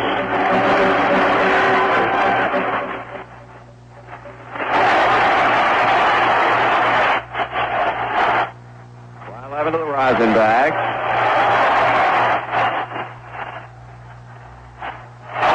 Takes a look at the baseball, blows into his hand. Crowd starts to roar. 2-2 pitch. Strike 3. The Pittsburgh Pirates have won the 1979 National League pennant as Bert Blyleven goes all the way this afternoon to give the Pirates a 7-1 victory. We'll be back in just a moment.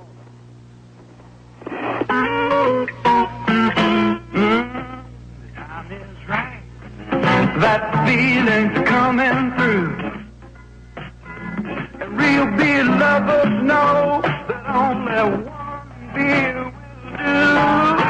Stroll for the real beer lover. Stroll tastes like no other. Stroll for the real beer lover.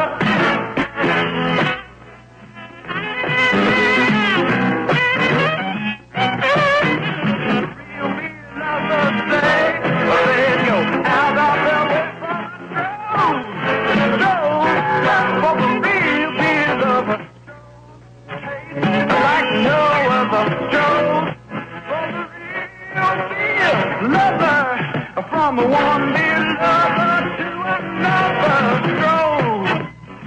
The Stroll Brewery, Detroit.